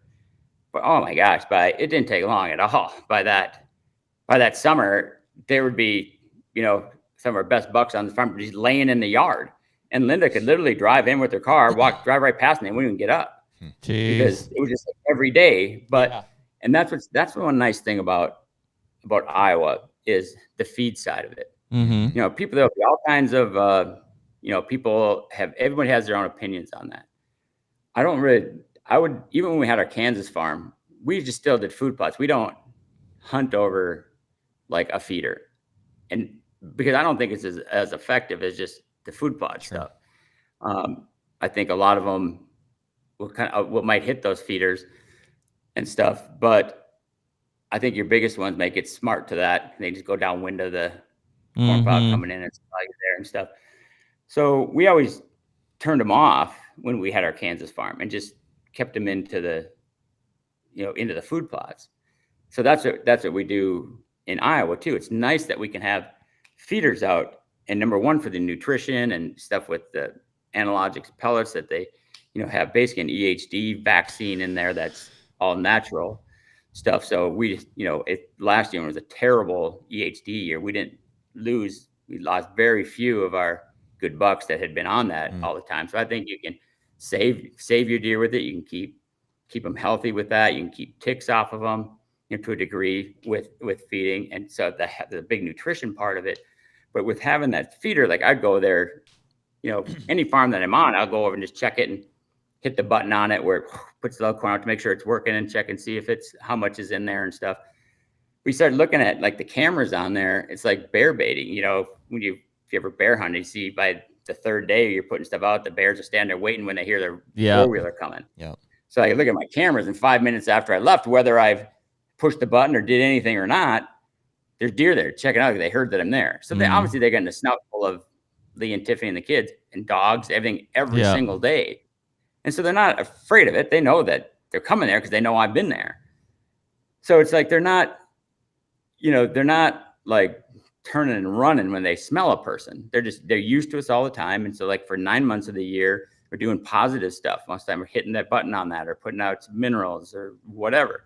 But then when it gets to hunting season, we got to shut the feeders off and stuff. And we do that fairly early because I don't want them there because people think it's a big advantage. A disadvantage for me, if you have those feeders going, because I want to shoot them out on my food plots and the timber or wherever. I don't want them going to a feeder. I want them because I can't shoot them there. I got to shoot them in the food plot. So even sometimes I'll turn them off, and if their farms were not hunting, I'll leave them in place and just shut them off, or sometimes even leave them running if there's no deer on it, we're gonna shoot on that farm, or we're just building that farm, just leave them on, and Wow.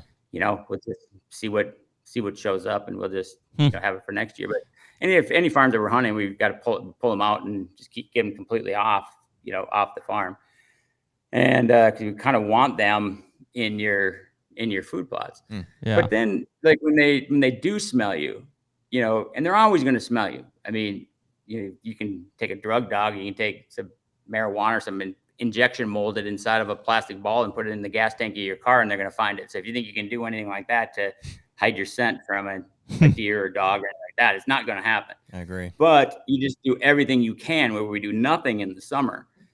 So you do everything you can. And so now you get deer come out, like does come out downwind you, and you can see they do the head bob and the stomp, and they look and look and look, and then they flick the tail and walk through. And then you've won. I mean, that's all you want, because they think that, hey, Lee was here 20 minutes ago, or he's 100 yards away. He's not 20 yards sitting right there. Yeah.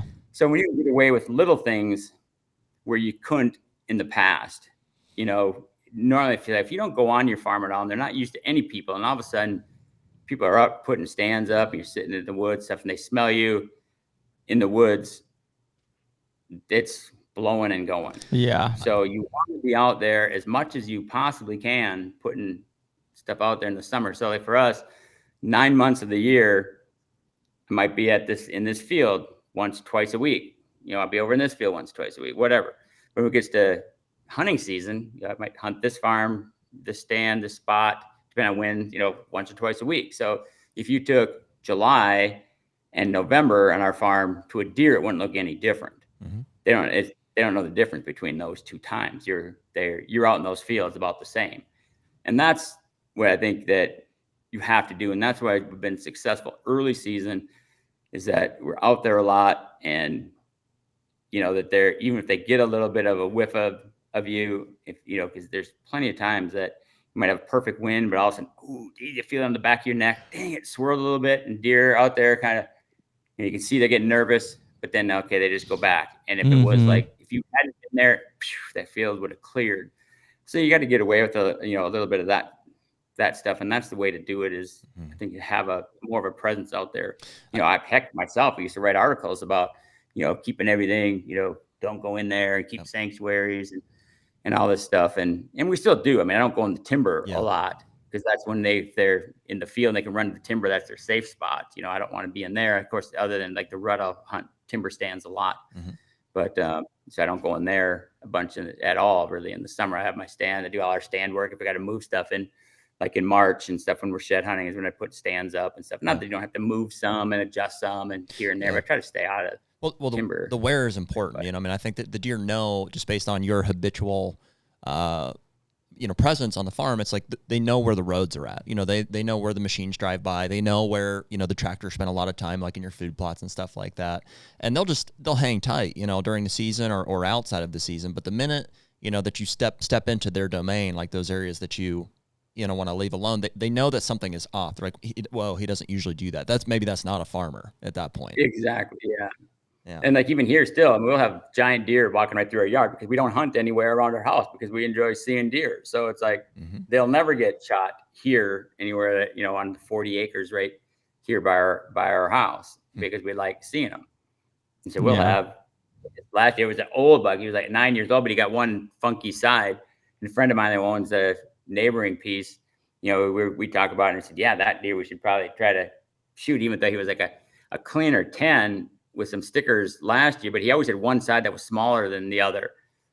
He must have damaged his pedicle bad or something. He never limped, but he always had that one side that was way smaller than the other. But this year he kind of just put like a jacked up side, like a big spike and some other points on it. But the thing's like 8 years old. And so it's like, that's when we really need to be trying. And one of my buddies and camera guy, James, had him out like at 40 and just didn't get a shot at him and stuff. And then, so he was hunting him too. And his daughter actually ended up shooting him. But right here, I could look out my window, and he was bedded right out, literally 75 yards from our house. Like during hunting season, it was like early October, just bedded out there, laying out there. I got some pictures with my phone and stuff, but that's, they get used to it.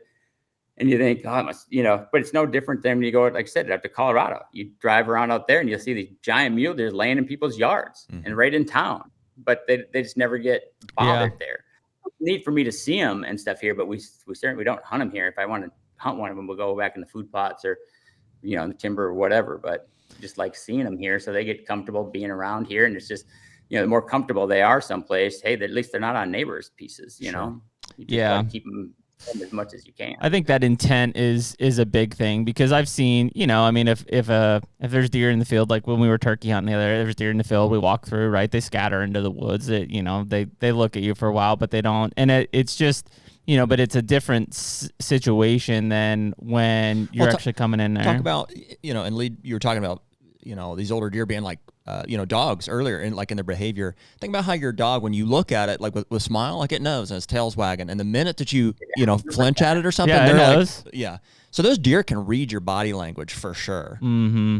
Yeah. Look how many times you got turkeys, you just walk there, because we got, turkeys all over. I mean, obviously the numbers were way down for a while, like kind of everywhere. But now it seems like last year, that dry year, we have tons of, really good hatches. We got lots more turkeys. But I remember back when we had like our Kansas farm, it was just littered with them, 15 years ago.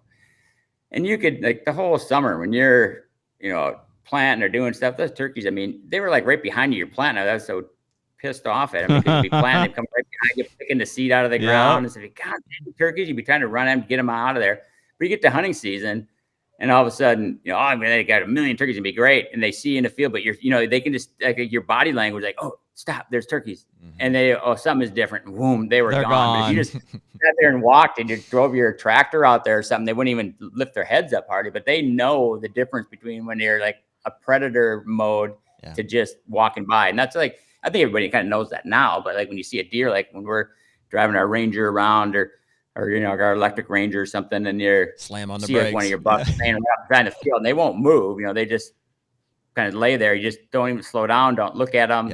Nothing makes you don't slow down for sure. But because they can tell, like I said, just like your dog, when you look at them and if they know you see them, it's gonna be totally different than if you just pretend like you didn't. Even if you're walking, sometimes walking into your stand, you see one standing there, they might stand up and look at you, but they don't even look at them and just keep walking. You see how many of them just stand there. And they won't run. So. Lee, with that in mind, when you're sitting in some of these stands on food plots early in the season, what's your strategy for getting out of them clean? Wait till pitch dark. Yeah. Because deer are totally different animals at gray dark compared to dark. Really? I think a lot of people, I don't know if they're afraid of the dark or what, but probably. And a lot of people are. But you go out and it's dark, it's past shooting light, and let's just get down. But we never do. I just wait till it's dark, because you can see it. Like in the mornings and stuff, if you can walk like down your field edge when it's like pitch black up, but maybe you got like some moonlight, and you can see the deer standing there, and they'll just sit there and watch you walk off. Yeah, and then go back to eating. But they're totally comfortable at dark. But when there's some even gray light and you start walking, they're running off the field. So we always just wait until really dark. And if your buck is out there, because I remember George and I sitting in a stand with the buck we wanted to hunt, laid down. It was a really full moon night. And, oh my God, we must have stayed out there till almost midnight. Holy cow! Out in the field, he was only like 40 yards from us, and he was just bedded out in the field. So we just had to wait until he got up. And I think it was like after midnight by the time we got out of there and home. But it's nice now that you got cell phones. Like back then, that was before cell phones. And that's when we were back in the getting close days. But like now, if that happens, we'll just text somebody, hey, just can you drive up here? Someone just move them off with a Ranger or a car or something like that. But that's only if if there's just deer out there, it's fine. But if your buck that you're targeting is out there feeding, or if he's laying out in the field, I don't even want him to see us then. Yeah. So especially just try to clear it or associate them with the blind or tree stand that you're in. That's the main thing, is protecting that location. Not that they're going to get that afraid of it. And so now it's a big point when we set up like where I shot Gnarl or Sporky this year.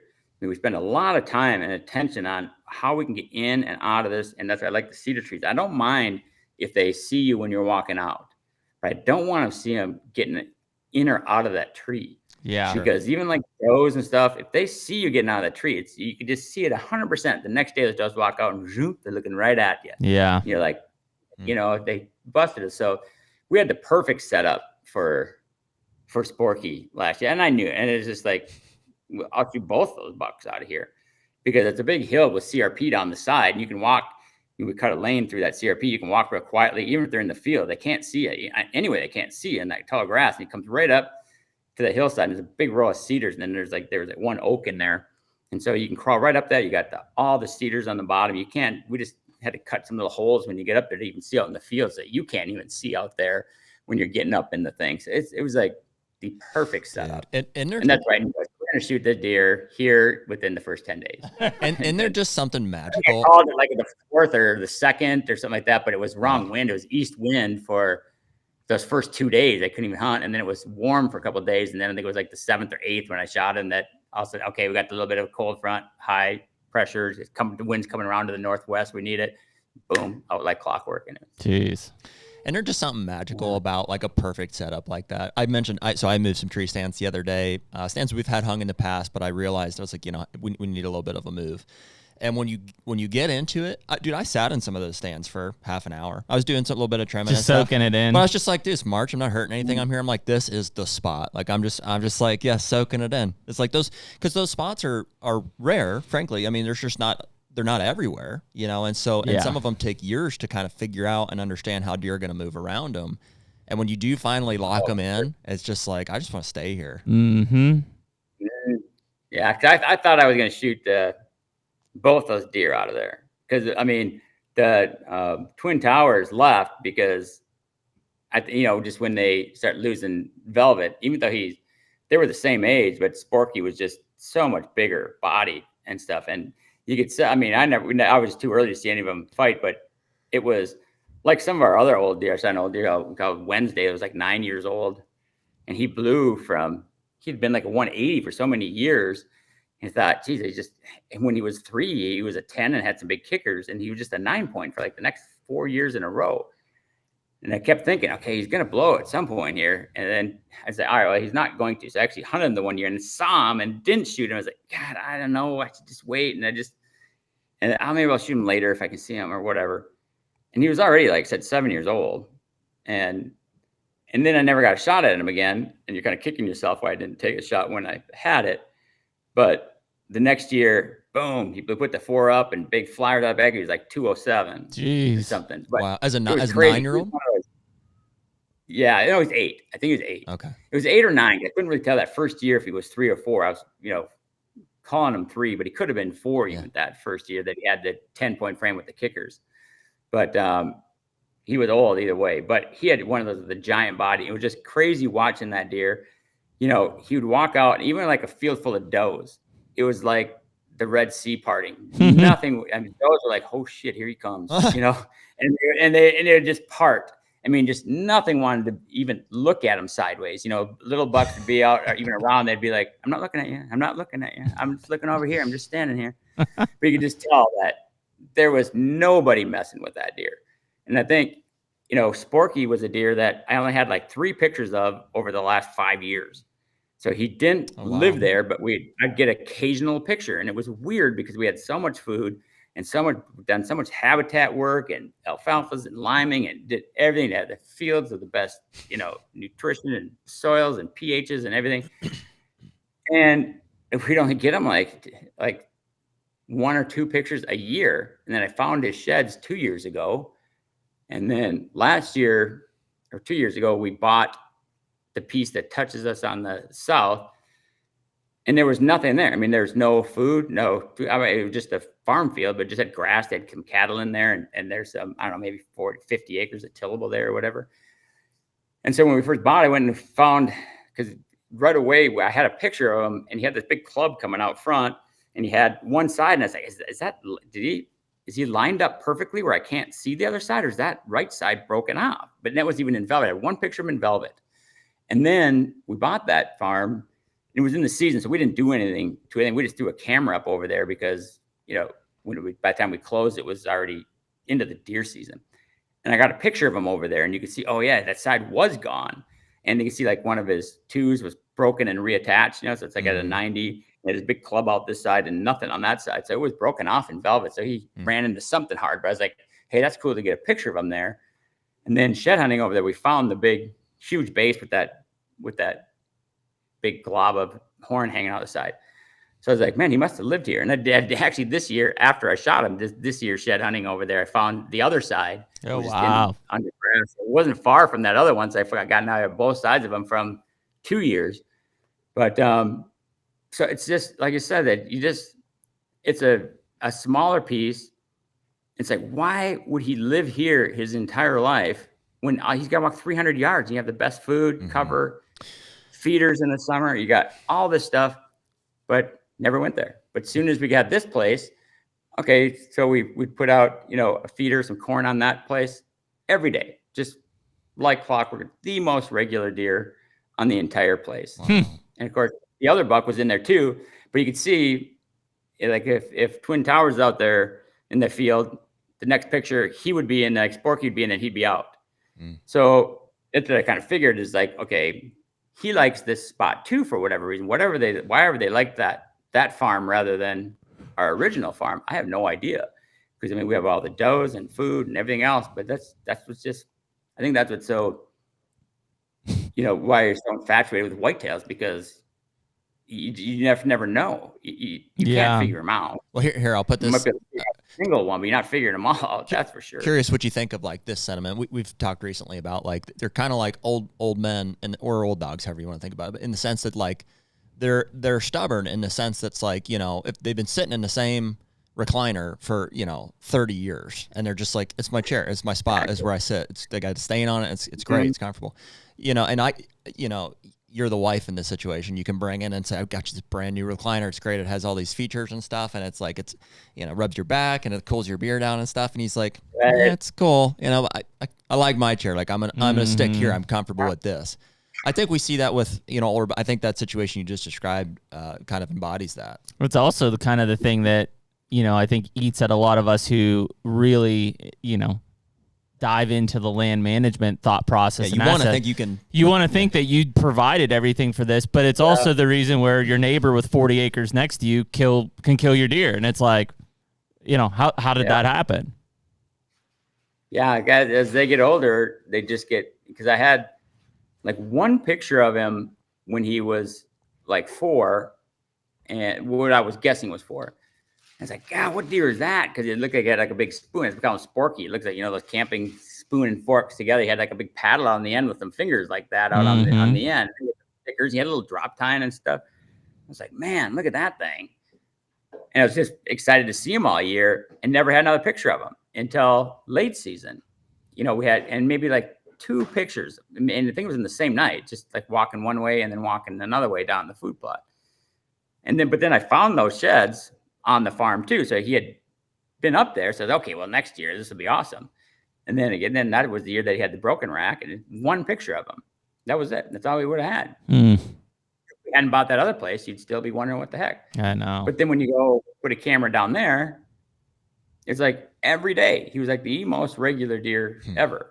So wow. And then that other, the Twin Towers, he liked that spot too, but I think he just moved out when they came out of Velvet, because Sporky was there, and he was just a giant body. Even when I shot him on October 7th, his neck was as big around my waist. It was just giant. And Twin Towers is small. He looked like, when I saw him, he looked like a doe, with horns. But his horns, they weigh like 5 pounds. They're just huge mass. He always had huge mass. And I just thought, well, maybe he's just at a small deer. That rack looks so big. And then you find the sheds. Nope, he's big. He's a giant. He's as big as I thought he was. We nailed it exactly. But that deer just became just one of those, you could not figure that deer out. So that's one of my projects this summer. We'll have to do like a YouTube thing on it, trying to figure out, because I'd get some pictures of him on our original farm, and then I'd get some pictures of him on that new farm where I had the picture of him all summer. And I could never find how he was getting from one farm to the other. There's just, a normal cattle fence in between the 2 pieces, and there's big highways and trails where deer go back and forth and stuff. I put cameras everywhere along that thing, on every trail, and I never got a picture of him. I don't know how he gets from one place to the next. From that farm to the other one. They only touch in a kind of a smaller corner piece. And so that's like my goal this summer. Okay, I'm going to go I'm going to make a hole in that fence with a road that's easy to walk. And I'm going to put a pond right there and there. And I'm going to make sure I got food right here. And then another food plot on the new piece side that's closer to, our other spot. I'm just going to create something that hopefully I can start catching him going from one spot to the next and try to figure him out more, because he's been on that original farm a lot. I mean, his whole life, but normally just the summer and early season. And then, when he was young, you don't really, you don't see him. You don't really even think about it. It's not one that's on, the front of your radar. It's just in the back of your radar. But then you start thinking about it, you get to the end of the season and you're like, well, I wonder what happened to him. Did somebody shoot him or what? And then you'd find the sheds. Oh no, he's still here. But it was, but he was never really there much during the season. And so he's one of those that's like my number one, because he's just a psychopath. He's got no pattern to him whatsoever. And it's like we were talking about earlier. To me, that's like the ultimate, is to try to figure out a deer like that. Because even when I know he's been there his whole life, and we would still only get between, both those farms, maybe one picture of them every 10 to 12 days, never in the same spot, never at the same time, never the same farm, just total random stuff. And and that's just because they just took the shotgun approach, just throw 50 cameras out and hope you catch them someplace. So that one, I still don't know what he does during the regular season. I mean, where he lives, where he spends most of his time. When you see that, Lee, I mean, does that make you think that he's spending more time somewhere else? Just kind of like the deer, the sporky deer that you shot. It's like, when you find the spot that he's living, it's like, of course, there he is. He's all the time.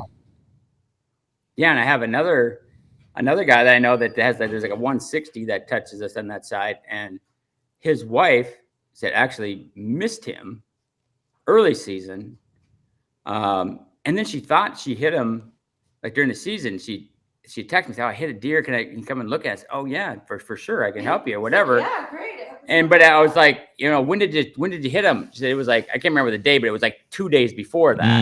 They already been looking at it. Okay, now it looked the day after, like an evening or something. So it was the next day. So she called me, "Hey, you might go look over it." I said, "Yeah, I can come and help you too."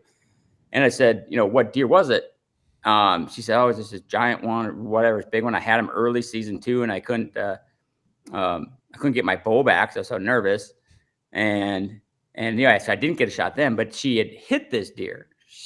They thought, because they couldn't find her arrow or anything, but she thought, no, it was him, but she thought we've been in this situation before. But I had a picture. One of the pictures that I had was that night before. So when she said I hit him 2 days ago, I was like, oh yeah, show me what deer or whatever. Yeah. I can help you look or whatever. So send me a picture of the deer. Send me a picture, and it's that deer. And I was like, holy crap! They were getting pictures of him too. Wow. And she said she hit him earlier, couldn't get her bow back. It was right there, and she was so nervous she couldn't get her bow back. And they had a shed off of him from the year before, so I think he's been over there down too. That way, yeah. Yeah, and then and that's just kind of a big cattle pasture, and it just has just some fingers in it. That's so weird. But so then I told her husband, who I've known forever, he's been there the whole time that we've had these farms. I said, "Oh, Jason, I got a picture of him last night, and I don't see any hole in him or anything." So I sent the pictures. "Oh, yeah, okay. Well, you must have missed him then. They didn't find the arrow, or it was a different buck, or something." But then I could have shot him late season. I mean, even I saw him in November once, and he had broken that inside point off, and I was like, maybe I should leave him. But then you see me, like, oh my God, he's a pig though. Still, just as a clean 10 without that, maybe I'd still hunt him, because I didn't really have any other deer that I wanted to hunt anyway. So I just kind of kept staying after him, mostly because he's pissing you off, because it's like, how come I can't figure this thing out? And just like said, my personality is, if I can't figure something out, I'm going to stay on it until I get it. And then finally, if you watched our YouTube, that finally have him coming out. And I had 2 little bucks, like 1.5 or 2-year-old bucks, like at 20 yards feeding in front of me. And I see him coming, and we have a couple of bucks that are going to be really big over there. They're like 4-year-olds, really nice ones. And one of them came out, and they was like 80 yards away eating. I was like, he'll probably go over there. I'll say I see him pointing towards the young deer, and I'll see he starts jogging. I was like, "Oh, I got you!" And I'll see he goes right behind that one deer, comes out, and he's got one horn missing, and then he's with his horn trying to shake the other side off, and I was like, "Ah!" And I thought about it for a second. I was like, "Oh, maybe I could shoot him if he comes up here because the horn's laying right there." But then I was like, "Nah, I just, I didn't really want to shoot him, even that he had the inside piece broken." Yeah. So I was actually just pumped that happened because it was cool. Yeah. And it was like, checkmate, you're dead already. You don't know it, but I'm throwing you back. Yeah. Like catch and release. It's like, I'm gonna try you again next year. So you just hope that they make it, through the year, and he's, he'll be 7 next year. So he still, has upside for sure. And if he can, I just hope he puts, that inside point up. As if he always had just like a little point out by his 4, and now he put it up next to his 3. But even with that, he had that like a bump out there where he normally put it out by his 4. He had like a bump out there. So maybe he'll, maybe it'll be a blessing. Like you said, a lot of times it's like you leave him just like Wednesday, the one I was telling you about, that I got 8 blew from a 180 to 207 or whatever it was.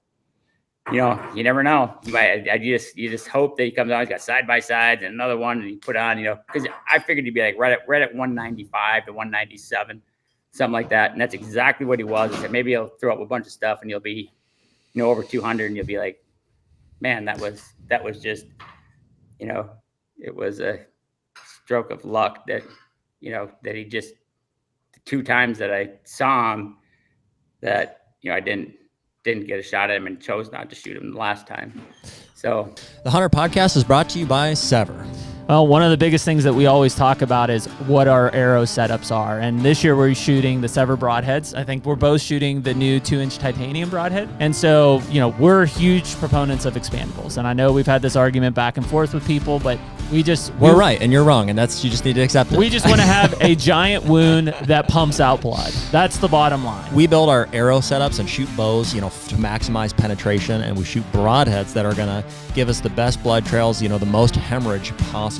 And so part of those setups is we're also shooting the Easton arrows here coming up pretty soon. So we've shot the Victory in the past, and there's all kind of great arrow shafts on the market, but like we're looking for a whole system from broadhead to arrow components to the arrow shaft itself. And the more we look at some of these Easton shafts and the components that go with them, that setup's going to be really deadly for us. Yeah, I'm actually using the Easton traditional axis right now in my traditional setups for both my recurve and my longbow. I've got a 100 grain brass insert on those, and then obviously I'm using a fixed blade broadhead on those specific shafts. Right on. So, but yeah, our goal is always to be shooting the best broadhead that we think is going to be the most lethal for our setups.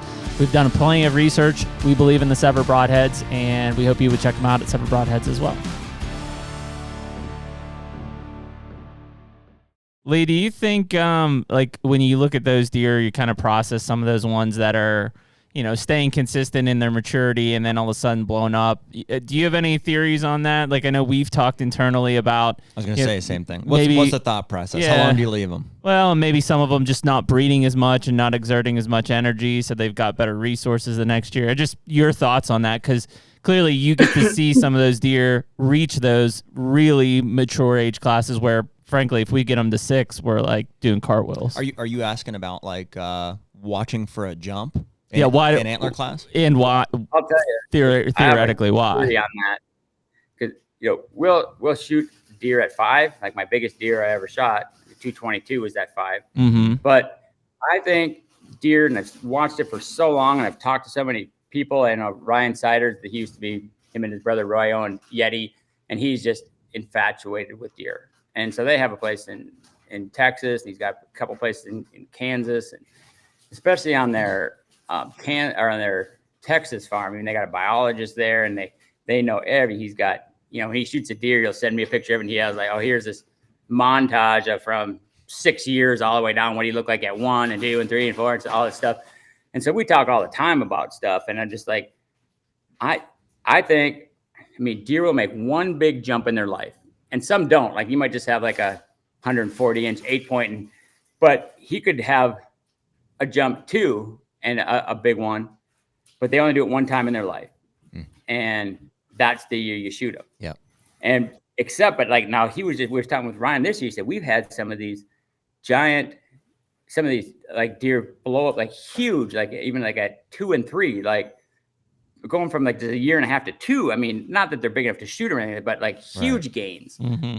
And you're just like, I'm wondering if they'll do it again. Maybe they just don't do it twice because they just don't live long enough. But just like Wednesday, like you see, when you see that potential, we got to start the bar. You got to start the bar somewhere, right, Lee? Because deer do make big jumps from 1 to 2 to 3.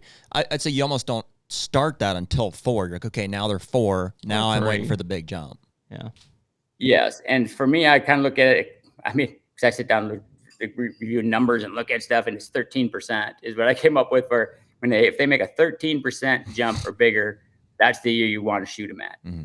And so, because I'll do it one time, and I've seen it so many times that these deer do that big jump, and you don't shoot them, or they break something, or you don't get a shot at them, whatever. The next year, bam, right down to what they were previously or smaller, and they never get there again.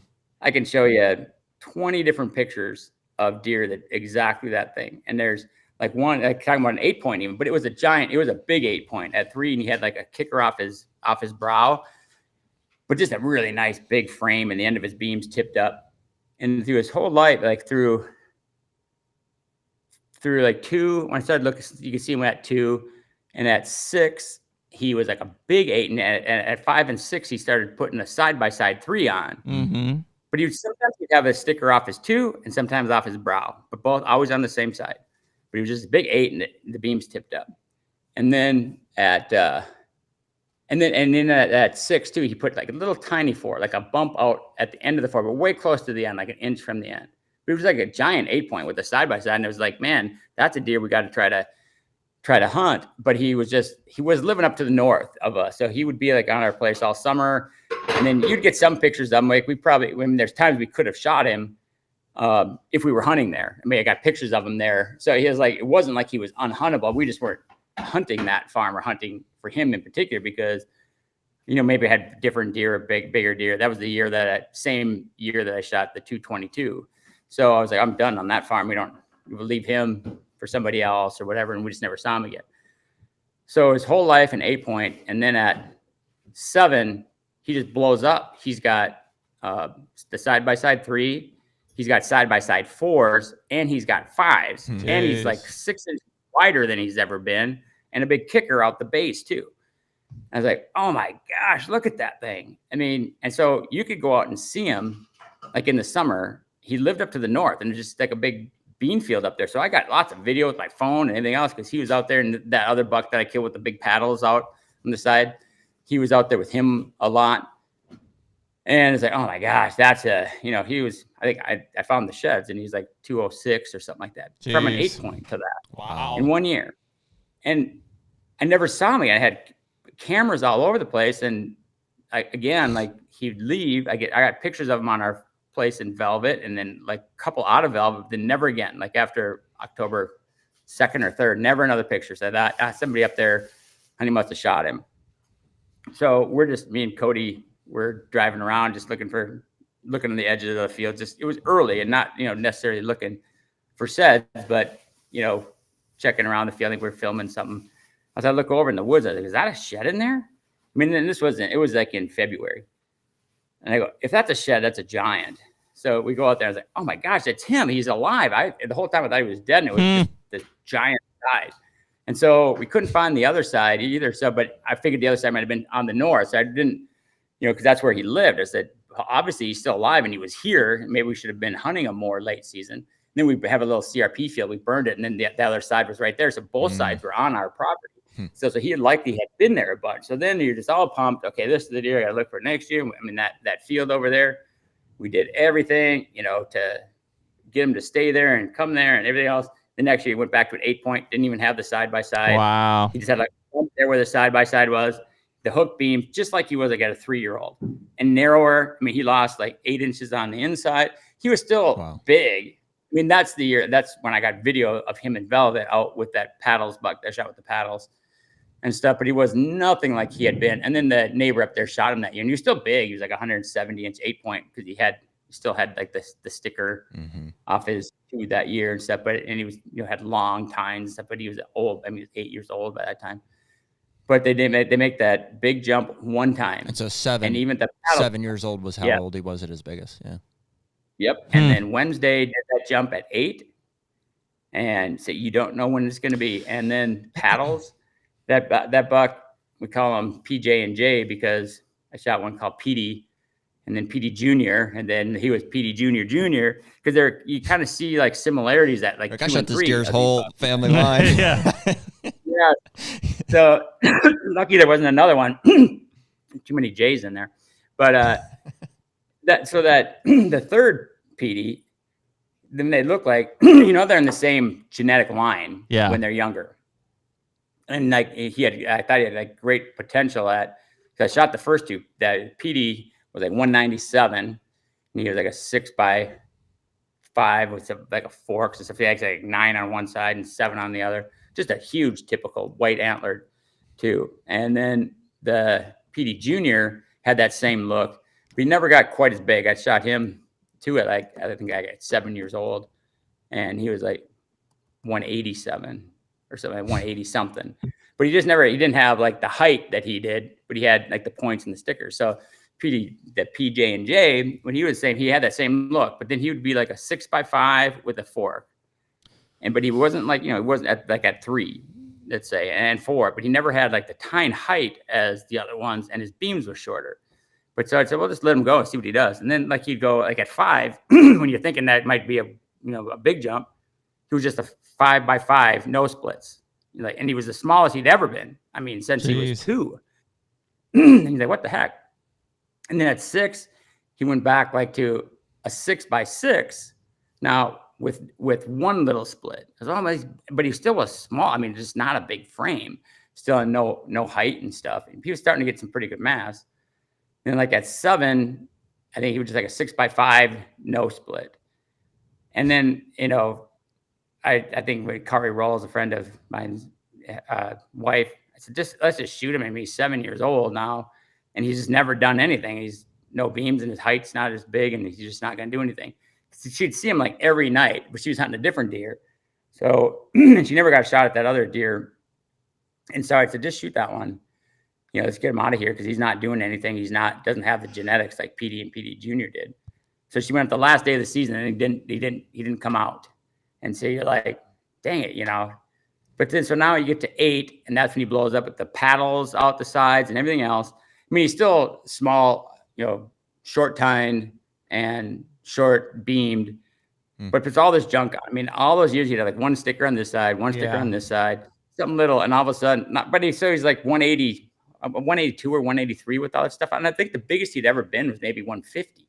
Wow. But you're looking at 8 years old throwing that stuff. Well, dude, we've got one here that Jeremy hunted in Kansas that, so Jeremy's going to Kansas for a long time before I started going with him. This was back kind of at the beginning of our friendship and stuff. And so this deer, you won't be able to see it here, but it's mounted right on the wall. It's a deer we call Wide Boy. And we think he was probably 5 or 6 the first time you guys ever saw so it was him. 2014. And then I put an arrow in him in 18. Right. So he'd have been 10 years old. Yeah. And he was, what do you think? 150? 50, 55 his whole life that I saw him. The entire time. And the very first time you guys ever saw him, just a pig, big, heavy buck, just clean 10, not giant high scoring deer. Super or anything, wide, but that was it. For sure you guys were hunting him. We're from Pennsylvania. Like we're shooting that deer. And, he gets away. And, cause we, our trips to Kansas are small, short time, so that there's chances of survival are good. And finally, at 10 years old, this thing freaking blows up to, what do you think, mid-80s? It was 83, 84. 183. And it's at 10 years old. We're like, I can't even believe. And, so when we put the pieces together, like, you got to imagine, like, we don't have maybe the track record of putting these deer together like you do. So we're like in disbelief that this deer that had been the same, we're like well past his prime already, is just now the biggest of his life. Like he just blew up at 10 years old. Yep. It makes you realize that when people say they're past their prime, it's not necessarily true. Right. Because it could be a lot of things, but you see it, but that's the whole thing. It was so heartbreaking to see drop tine 8 for us this year die. however he died, because like at 3 years old, he was always just an 8-point, but just huge mass, like webbed points and everything. And he had this drop tine at 3. That's what you guys named drop tine 8. And then at 4, he didn't have the drop tine. He was just much bigger and heavier. And then this year at 5, he had like less stickers. He was more clean, but his 2 was like a big fork, like a common base 2 so he had like, 2 12-inch points almost on that, but just mass like you wouldn't believe. And these big brows that go up and just hook up and stuff. And so I was like, you can't shoot that deer because he's going to blow again. If you see him at 3 and they've got like that drop tines, they have that genetics. And he had stickers off the sides, and as he got older, those stickers got smaller and less of them, but they've got it in them. Yeah. So at some point, it's going to go bang, and it's going to blow out there, and he's going to be at 220. And so that's what it was just like so heartbreaking when we found him dead this year, because like Tiffany had him out like in the same little field like 5 days in a row, that he was out there with a doe and stuff. And then we were out hunting this other deer, and he was over breeding the doe and running off these other bucks. And then the next day, I had a picture of him going out to the north, and it's on the same farm that one, the other one I was telling you about, that 8-point that blew into the big one. And he did the same thing. This last year, he just kept going up and living on the north. And for whatever reason, they like it up there. I don't know. It's just a big field, and there's nothing else there. But for some reason, all these deer like going up there. I was coming. And so I just figured one picture of him going that way, the last picture, because it's like we have 2 farms, but there's a road. It's like it's a road. It was an old county road, but it's closed, so it's just our private road. But so we kind of have those. I consider them 2 different farms, because we bought that one, the one on the other side, separately too. But that's where he always was, on that Allen field. And then he lived north of the Allen field. So then the last picture, we had one picture on a normal farm on that same field that we see him on all the time, going towards the Allen, and then picture an Allen going around the corner. I said, okay, he's going north. So maybe just going back, and between does, maybe there's none here anymore, because it was already late November. And he'd probably go up there and look in. We'd probably see him back in. Never saw him again. Never a picture again. Nothing. And I was like, what the heck? And I knew he was dead. I was just like, just knew it in my heart. And I was like, we would have a picture of him, because all those deer that go north, they're always back here late season, even if it's after the season, because we have so much food and there's nothing up there. Right. And we didn't. And then shed season, we found him not even 200 yards from where that camera is, down in the ditch on that Allen field, dead from whatever, I don't know. But so that was a heartbreak, I called the game warden and got a salvage tag. I couldn't even put it on it. There was no place on his horn. It's like a plastic thing snapped together. There's no place on his horn that would go around it. Wow. And I was like, Chris is like, I don't You're gonna need it's gonna be on there. I can't snap it, because give me 2 of them. No place, not even on a point. There's like, he had that point, like that 2, that common base 2 that went up like that, even around the bases of there was not even a time that it would go around. So I was like, I put it together, but it's not snapped. But so it's just a shame, because that a buck like that, it had a drop time, and he had like 1 and 2 inch stickers like on everything. Like if he was only an 8-point, but he had them like out the sides of the 3s and the 2s, and then that 2 this year was just that huge fork off of it and stuff. But he didn't hardly any of those stickers. You just know some year it was just going to put everything together. Do you have that? But as you see, a lot of times it's not until they're 7, 8, 9, and in your case 10 years old. Yeah. So they'll do it one time in their life, I feel, and you have to be willing to let those deer die, and that's the heartbreak. Well, I was going to say, I would assume the majority of whitetail hunters, including ourselves, just never get to see that. I mean, thinking of a deer getting to 5 and or 6 years old is like it. I mean, that in itself is a giant feat. The reality then of trying to get it past that to see this blow up is like slim to none. 99% of them will never reach their full potential. Yeah. 99% bucks. They'll never, they get shot before that or die before that. And that's like Ryan Siders, we talk all the time about that deer and say, hey, they'll make that big jump one time in their life, and the majority of them are going to die waiting for them to do it. What do you think? What do you think is linked to that, though, Lee? Like, I mean, being that it's unpredictable, I mean, do you have speculation of tying that back to like maybe a lesser breeding the year before or anything? Like it would seem like there's Yeah, there's a resource, overflow basically that has to spark that somehow. Yeah, because we would see that a lot in some of these deer, like Don Kiske and I used to talk about that all the time, because you got some of these deer that are just so dominant and they were so hard to kill. Like you couldn't see them. Yeah. Because like we're talking about, the most dominant deer are going to they're not going to have to look for does or fight for does. When they smell and they find, they just go take it. So you're not seeing them very often. And all of a sudden you start seeing some of these deer get like 8 and 9 years old. All of a sudden some of them, start like acting like younger deer again. And I think it's probably because their bodies are going downhill, that these 4 and 5 year olds are whipping them now. Yeah. And all of a sudden they're not just able to go grab any doe they want. So they kind of revert back to that. And I kind of have a feeling that some of that is that way too. And maybe some of them, I think when they just they can't compete with the younger ones anymore. Maybe they just don't participate. I think the biggest factor in it is how hard they go into the winter of that rut. Because some of them, some deer are they're just monsters out there. Yeah. And you see them, they're just so aggressive and all over everything. But it seems like always your biggest deer seem to be the ones that like smaller bodied, more docile stuff, that they're not participating in the rut as much. And that's where I think you get some of your real big ones. But I think some of the ones that have the potential, that are the monsters, at some point they get to it, geez, they're getting whooped. And then, all right, I can't do it anymore. I'm sitting it out. And then that's when the next year they blow up, because they're not going, into winter at 130 pounds and, skin and bone. It takes them till mid-July to even get their health back and stuff. Yeah. And they can't put it in there. Agree. Because you see some of your biggest deer that are big their whole lives. I mean, we had one of my neighbors shot up here. Everybody said they weren't going to. A 4-year-old who's 212. He just had it. That was a deer that they were going to. Of course, that was a deer that it could have been one of those 270 type deer. Wow. But he was very small, and we'd have him back here. We had this old 7-pointer he was just such a bully, and we tried to shoot him this year and nobody did. But that, for some reason, it's weird how some deer just have it in for other ones. Yeah. And you can see it a lot like on albinos. Like an albino deer comes in, field, everything just and just wants no part of it. Yeah. But you see, like when that big young deer would come in, that 7-point was relentless on him until he'd just leave. And that's why he just wasn't here that often. I got, several pictures of him this year, but it just ticked me off so much that 7-point bullied him, because maybe he would have stayed here and he could have lived there. Right. You would never shoot a deer like that.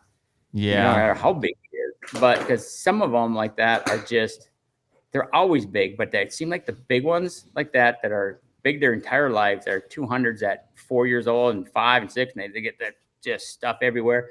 Those seem to be the ones that are just not aggressive at all. Mm-hmm. Yeah, which makes sense. I mean, it's energy spent. It's at the end of the day, those deer are just being strategic in the way that they're containing their resources. They're still breeding, right? They're not opportunistic. They're just not going to get into these just frivolous fights that's just going to burn energy and put them in worse condition. Well, those ones die. A more aggressive deer is going to be more likely to respond to rattling or to, whatever, mock scrapes and stuff like that. So it's the ones that are more reserved, more sporadic, like the psychos that you're talking about. Those ones have the innate ability because of their personality to probably. Yeah, they're just not going to do it. Yeah. And they're not all big. I mean, you see docile deer like that. They're just 8 points that aren't big, but that's just their genetic makeup. That's what they're they've probably got. expressing the best genes that they've got. They just don't have it. But when you get one that has the potential, you can see that they express that potential early on, and they keep it all the way through. That I don't think that on those deer, I think you'd have to be way less likely to see like the big 30 and 40, 100-inch jumps in something like that. I think they're going to make just consistent big jumps. I think it's a deer, when you get a deer that has that kind of genetics, that, all of a sudden 1 year takes it easy for whatever reason, goes into the rut, or goes into the winter in great shape. That's when they blow. Because you see deer, I'm sure you talked to Skip, like the one his brother said, it was 100 inches in 1 year. Yeah, that's crazy. Whoa. Yeah, and so that's the thing. Like even my biggest deer at 220, I shot him at 5, but he'd always been like a 10-point at 3, and he had a fork 2, and he had big and double brows his whole life, but they were small.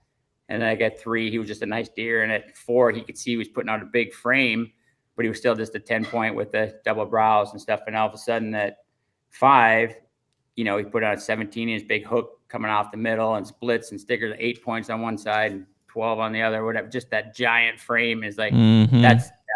That's his 40-inch jump. He ain't going to do it again. Yeah. So, and of course, you'll never know that, but we've seen enough of them, enough times. You pass, you don't get a shot at them, and then they never come back. They'll still be nice deer, but they never get to that point again. I love Lee's comment before I stepped out about you got to just watch them and wait, and just eventually you got to even be willing to let them die.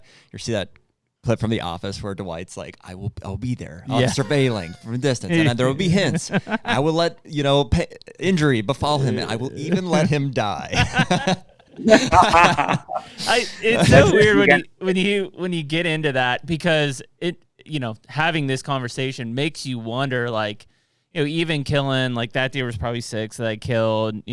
My big one in Kansas was probably 7 or 8. And so just thinking about the number of deer, especially as you get into Lee might get a kick out of the fact that I didn't kill a deer over 4 years old until this year. Was that this year? I'm pretty sure. Yeah. That's everyone. That's not just. I mean, it's you today. Well, I know. Yeah, and I'm not embarrassed by that or whatever. Everybody.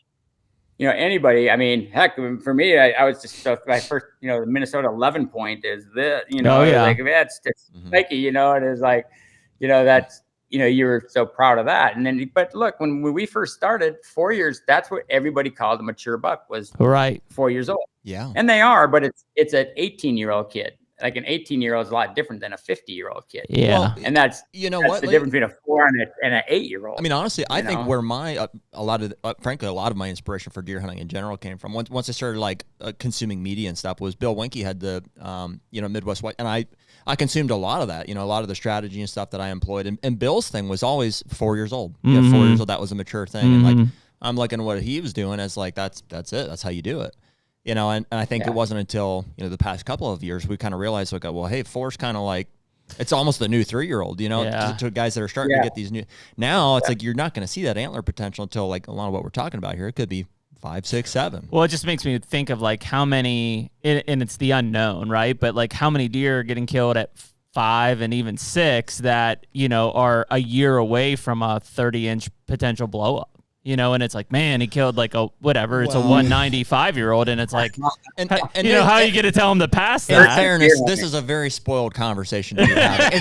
It's great that we're having it, and nobody should pass a 5-year-old. Don't do it. Don't pass 5. But it's man, if you are purely, you truly are looking at, and there's a good chance, you're fortunate to have an opportunity to where they will live until you're going to see them make that big jump, then why not? Yeah.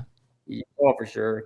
And the thing is, you gotta see the deer. You have to know them, because if you just just bought a place in Kansas and we go down this year and there's a 180-inch old buck, we're likely going to be hunting that deer. But you don't know, that deer may have been at 3 at a drop tine and 2 giant flyers he doesn't have now. He's just, the next year or 2 he's going to blow into a 240. Yeah. You don't know that, but it's the ones that we have that you can tell them at the 2 and 3 if they have splits, stickers, drop time, stuff like that. And then the next year, they hardly ever will the next year. I mean, I'm almost guaranteed they're not going to be as big. I mean, they might be a bigger frame, but they're not going to have all that stuff. Those are the ones that you say, I got to let them, I'll be willing to let that deer die to give him the chance to reach that potential. I will even let him die. Well, you have to be at that level of your career as well. You have to be satisfied with where you're at as a hunter to say, if he dies or I don't shoot him, it's a successful season. I'm fine with that. That. Yep. And it doesn't make you less of a hunter to want to shoot a deer. Most people won't ever get there. That's just the reality of it. Most people will not. Well, I've never done that. You and I have never done it. This one here happened just by luck. Chance. We just didn't kill him, and then there he was. Yeah. But yeah, and that's how we find that out, because a lot of those deer, you're nah, he's just not. Like Wednesday, I mean, he was still big, as a 9 point, but we had other deer we were hunting. Right. I mean, by the time he was 6 and 7, he was 180-inch 9 point. So it was but still, those are years that you happened to shoot I shot Wednesday. I already shot a 200. So I was like, no, I'm okay letting him go since I've already shot a big one. Right. But if I hadn't, he would have been my number one day one. Yeah. But then, just letting him get that far along, all of a sudden, bam, he put everything back up. But that's when you kind of start, learning all that stuff. It's like if they have, 10 points, if they have 4s, they have stickers, they have drop tines, and they don't do it again the next year, they have it. They have it in their genetics. So even if it gets to 5, 6, 7, it's like they have it in their genetics. They're just not expressing it yet for whatever reason. But, if it's just a clean 120-inch 8-point, at 2 and 3 instead, they could make a jump, but it's likely they're not going to ever be your 200. Even like that 8-point, like I was saying, when he was 3 and stuff, he had this giant frame, but he always had like a kicker here and off his brow and off his 2s or something. He had some stuff anyway. It gives some indication that he's got, some potential to throw some junk up. And then even like I think it was like at 5 and 6. I think he had the little 4s out on the end, which is real close to the end of the edge. The beams tipped up and they were just like an inch back, just these little. We had, he's like, he has some potential there, and all of a sudden, Jay's got side by side 4s and 5s. Wow. Now. So, but most of them will show some kind of potential. I mean, he just had such a big frame and long point, so you knew he had potential anyway to be a big 8-point. Yeah, but I think you'll agree with this, Lee. Like once they reach 5 years old, so say let's say between 5 and 10 years old, it seems like those big blow up years have a lot more to do with environmental factors than it does like if I were to try to pin it to a specific age. It doesn't seem like we were it's just like, talking about at 7 or the 8. breeding side of it too. Exactly. Yeah, I caught the tail end of that. Yeah. I think that's the most important thing. The breeding because thing, or the breeding, because you see, like, look at last year was the driest year since I've been here. It's the first year, and I've been here for 20-something years, and and had farms down here several years before that. Never had a field fail, like where I had to disc up a cornfield. Even there's something wheat fields. Wheat's always here. Okay, I can put winter wheat in. Right. Late if someone else fails, and to have even winter wheat not come up because we just had 0 rain and stuff. So the driest year in history. And like Skip and I were talking about this, that most people's deer, it seemed like we're maybe going sideways or not, but we still had, some of our, look at the 2 deer that I was hunting, Sporky and then Tiffany with Gomez and Twin Towers, the ones that we had. We had at Crown Royal, we had deer, 4 of our biggest deer blew up really good. We had 4 deer that I thought had potential to be 200s, over the summer. And then of course, by the time they shed velvet, I knew none of them would hit 200. I said, they're all in the 90s and maybe 95 or 96, 97, but none of them will hit 200. So you're like, God, we should probably let those go another year. But, you still want something to hunt, so, yeah, but I'm so glad that, we killed only 1 out of the 4, but then 1 was drop tine 8 that died. Yeah. And so, but we still have 2 of them left out of those. Yeah, it'll be interesting to see what they do with if you guys start coming out of this drought and have successful crops and stuff like that. It's way wetter now already. Yeah. So, but like what it gets back to is like it obviously was probably the worst nutrition. And you talk about your food plots failing or stuff, but it's not. It doesn't matter what you have for food. 80% of the diet's going to be browse. Yeah, natural. When you have those drought years, I still think there's in your browse doesn't have the protein and everything in it that it would on a wet year as well. So I think, the fact that they can still get big and they can still do good jumps on dry years.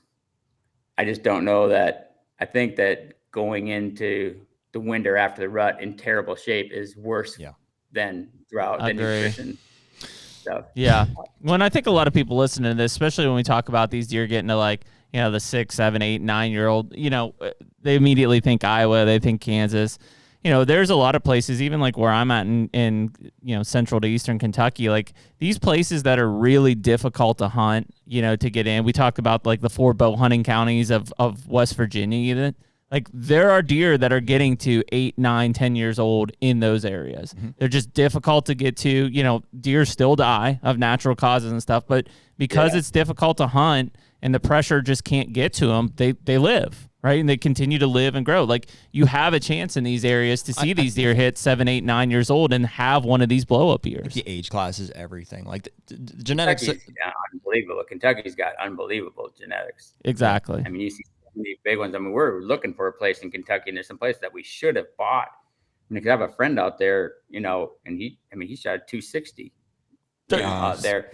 But it's weird because they, you know, in Kentucky, they brought in deer there from Texas and Alabama and Wisconsin and maybe someplace else. But it's so funny because that was like a long time ago, and you still see that so prevalent.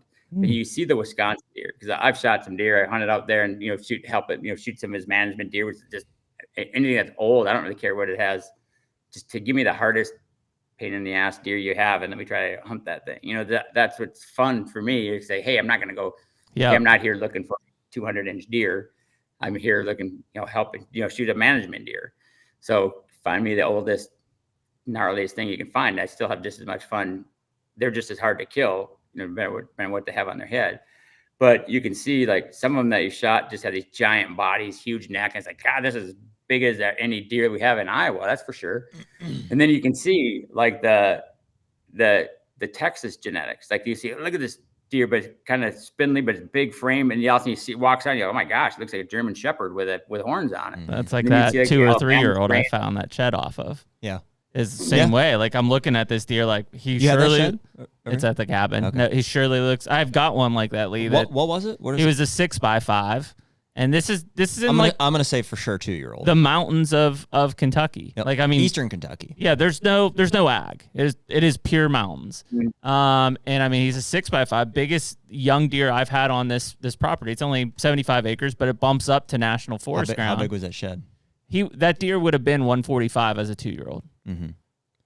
And it's like, and he's just super wiry and tall tined. He's got zero mass. Like, what was his base? Like 2 7/8 at the base. Just scrawny little thing, but I mean, scores. But it just scores, you know. And it's like, that's a deer that I look at and I'm like, that looks like a South Texas buck to me. That's just what he like screams. Yeah. Well, and you see the Alabama stuff. Like, I've never hunted Alabama, but you see, like, I know, like, Jackie Bushman and people are friends of mine. You see, like, so many of the deer that have that just like 8 points, and they're just like giant, you know, old deer, and they just never just big frame. And also, you see out there, you see that same look, that same 8-point and 7-point look that is older deer, and they just have never say, well, there's an Alabama deer, and you say, well, there's a Texas deer, or there's a Wisconsin deer. You can see how those genetics still to this day, you know, going through. But you put all this stuff together, man, they can get some giants out there. He's not typical, is unreal. I mean, like, my buddy, he shot 6, 7, 200-inch deer out there. It's right on the board of Indiana. I think a couple of them have been in Indiana, but most of them are on his Kentucky side. But you can get giant deer out there too. The HUNTR Podcast is brought to you by Muddy and Stealth Cam trail cameras. Cell cams. What an evolution the industry has seen, and we've experienced personally over the past 5, 10, you know, whenever cameras were invented, right? It's like, man, it's totally changed the way that we inventory deer, pattern deer, and ultimately the decisions that we make when we're going out to hunt. They're a serious piece of the puzzle, and you know, that information is invaluable for us. We trust the Muddy and Stealth cams, you know, together to be able to collect any of that information. Yeah, I mean, as an admitted trail cam addict, you know, I've definitely been guilty of underhunting places or relying too heavily on that information that's come in.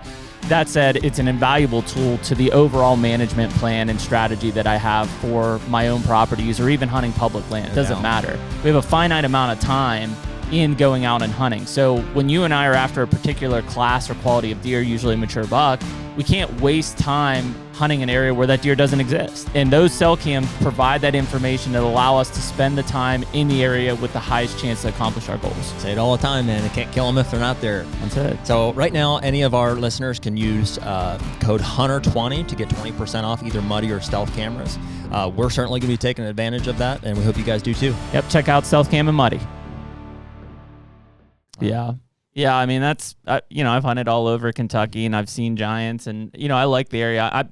I personally bought in the area that I am. One, it's closer to here that I can get there more, but land was cheap. Like, I paid $1,600 bucks an acre for land down there. I mean, it's not that cheap anymore, but 3 years ago, it was still 18. I mean, I think the Western, I'm not familiar with the Eastern side, but the Western side, because our Illinois farm is only 45 minutes from Kentucky. So man, if I get one right there, and I got all my equipment right here, and right across. Saws, and a friend of ours lives right there in Shawnee Town or whatever. It's right across. He's got stuff in Kentucky. If I needed equipment or something, if I had something over on that far Western side, but then, I mean, deer over on that from like Lexington West, I know those areas very well. And man, I would be buying some over there knowing that I'd get a 200 on that soon, on the right place. And we were looking at stuff. I mean, it was 1,800 an acre and stuff. Just isn't it crazy? 4 years ago. Yeah.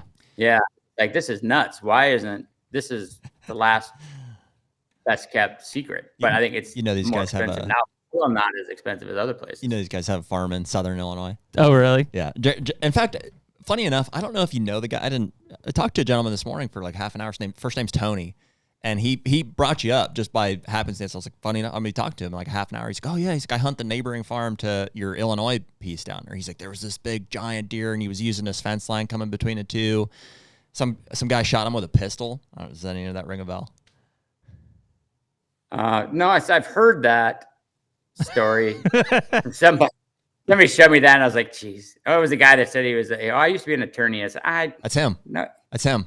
Yeah, I was like, "Oh, I mean, no offense, Meister, but I don't know anyone so dumb that could be an attorney. To think that you would bring in, you're going to bring in genetic deer that are, bring in genetics." Like, that's what he said. He said something about that. I know nowadays it's like I got kids. I got 4 full-time jobs. You really think somebody's they were gonna bring in a deer from someplace? Like, that's why I live in Iowa. That's where you buy in Kansas and is that what he was saying though? He was saying somebody was bringing in deer. He mentioned it. I didn't understand it. I don't think he was doing any accusing or anything. He was just like, somebody couldn't believe that there was a deer as big as what this guy had killed. No, he was. If that's the guy that was on TikTok or something, because somebody showed it to me, he was saying that, oh yeah, I know for a fact that he was bringing great genetic bucks in here and letting them go and stuff. And he said he wasn't going to hunt here for 5 years, which is crazy. Why would anyone do that? I said, I never said that. I mean, he was accusing you of that, Lee? Yeah, and it's like the first year we bought it, I shot a buck on there. I said the first 5 years, I'm not shooting any like big deer. Like, I'm shooting. We still to this day, we're basically focusing on management deer because that farm's got tons of deer, but it's got a lot of crap genetics. That area is like super high populations. Well, and that wasn't my point of bringing it up necessarily, but Jeremy and I had our own experience in Southern Illinois, and it was about as poorly as it could have gone. and it's in fairness to Southern Illinois. Granted, we'll never go back. We'll drive through. In fairness to unless Lee takes us out on his place. In fairness to Southern Illinois, we went on the year.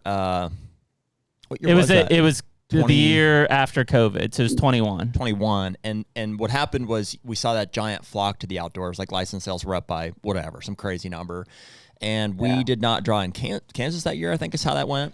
And we didn't own our Illinois farm at the time, so we found ourselves like in a situation where we wanted to go to the Midwest.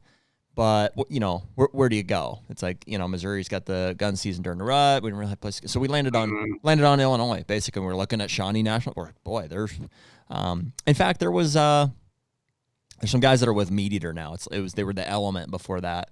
And I'd seen some videos they did on the Shawnee National Forest, killed some good deer down there. I was like, let's try it. Like, let's do that, And everybody else apparently had the exact same plan because we just we ran into guys. I mean, you couldn't get away from them. It's like the entire trip. It's just like, boy, there's, 3 trucks parked here and this and that. And we had one of my good buddies who's like young in his hunting career. He's older than I am, just as far as age, and he's getting yelled at by guys in tree stands. And it's like, a really negative experience. And I don't think I saw a deer over 2.5 years old, But so for us, Southern Illinois, I was like, we're done. We're out. Yeah, no, our farm is good down. I mean, it has so many deer and a lot of terrible genetics, like 6 points and 7 points. So we've just been focusing since we bought it on those. But we got giant deer too. I mean, we shot a 196 on it. I shot like 170 something the other year. So, it has them. Well, it feels like, yeah. doesn't it feel, Lee, like the South? Like when we were there, just both the people that were hunting it and also the swampiness of it. Like we just, when we felt Illinois, when we made the plan, we're like, Illinois, here we go. And when we got there, we're like, this is the South. Yeah. It's a total difference between, that line you get up to like Brown and Adams County and stuff. It's more like Iowa. And it's like there, I wonder if some of those like genetics from like we're talking about Kentucky got over, because sometimes you see like these small body deer, but we have giant body deer too. Yeah. But so we're just really focused on taking the junk out of there, because there are great genetics. Because I never saw that deer that I was talking about somebody shot with a pistol, but I know like my friend Jared Jackson is who I first hunted down there with, down by Golconda and stuff like that. And that was our first farm we bought there. And they've had like giant deer there. But I think like the farm that we bought, it was just the guy had it for quail, like he did like field trials and stuff. And I think they just let people go in there and hunt, or even if they weren't supposed, I think it was just kind of a free for all. So I think every decent genetic buck they would shoot and not shoot the other ones, but just years of that happening, that just, there's great genetics around it, but nobody was shooting the crappy genetics. Right. Yeah, that makes sense. So I think Jared Jackson, and people had told me about that, is like, man, out in the field is a giant non-typical or something that's coming out. So we had cameras all over in like that northeast corner. I don't know how that can be, because we've never gotten a picture of anything decent up there. We have a nice food plot up in that northeast corner. I know where the time is, like there's a field on the other side of it, and you always see deer out there. But I was like, I don't know. I mean, I'm not down there as much as I am here, So, but Jared Jackson told me that. He goes, hey, there's a giant, like non-typical up there, but we never saw him. I never heard. And that thing on TikTok was the first thing I heard, that somebody said that somebody shot him with a pistol. And that's that deer. But I don't know. We never saw him or had any pictures, anything. Or we've never had anything like that. I think the biggest deer we've ever had on there was that one that Tom shot. That was like a 6x6. That was big, like 193 or 194 or something like that. Wow. Well, they're down there for sure. I mean, we when we were looking for our property, we came across some listings, even like WRP type ground, and boy, yeah, there was a few that had hammers on them, 190s.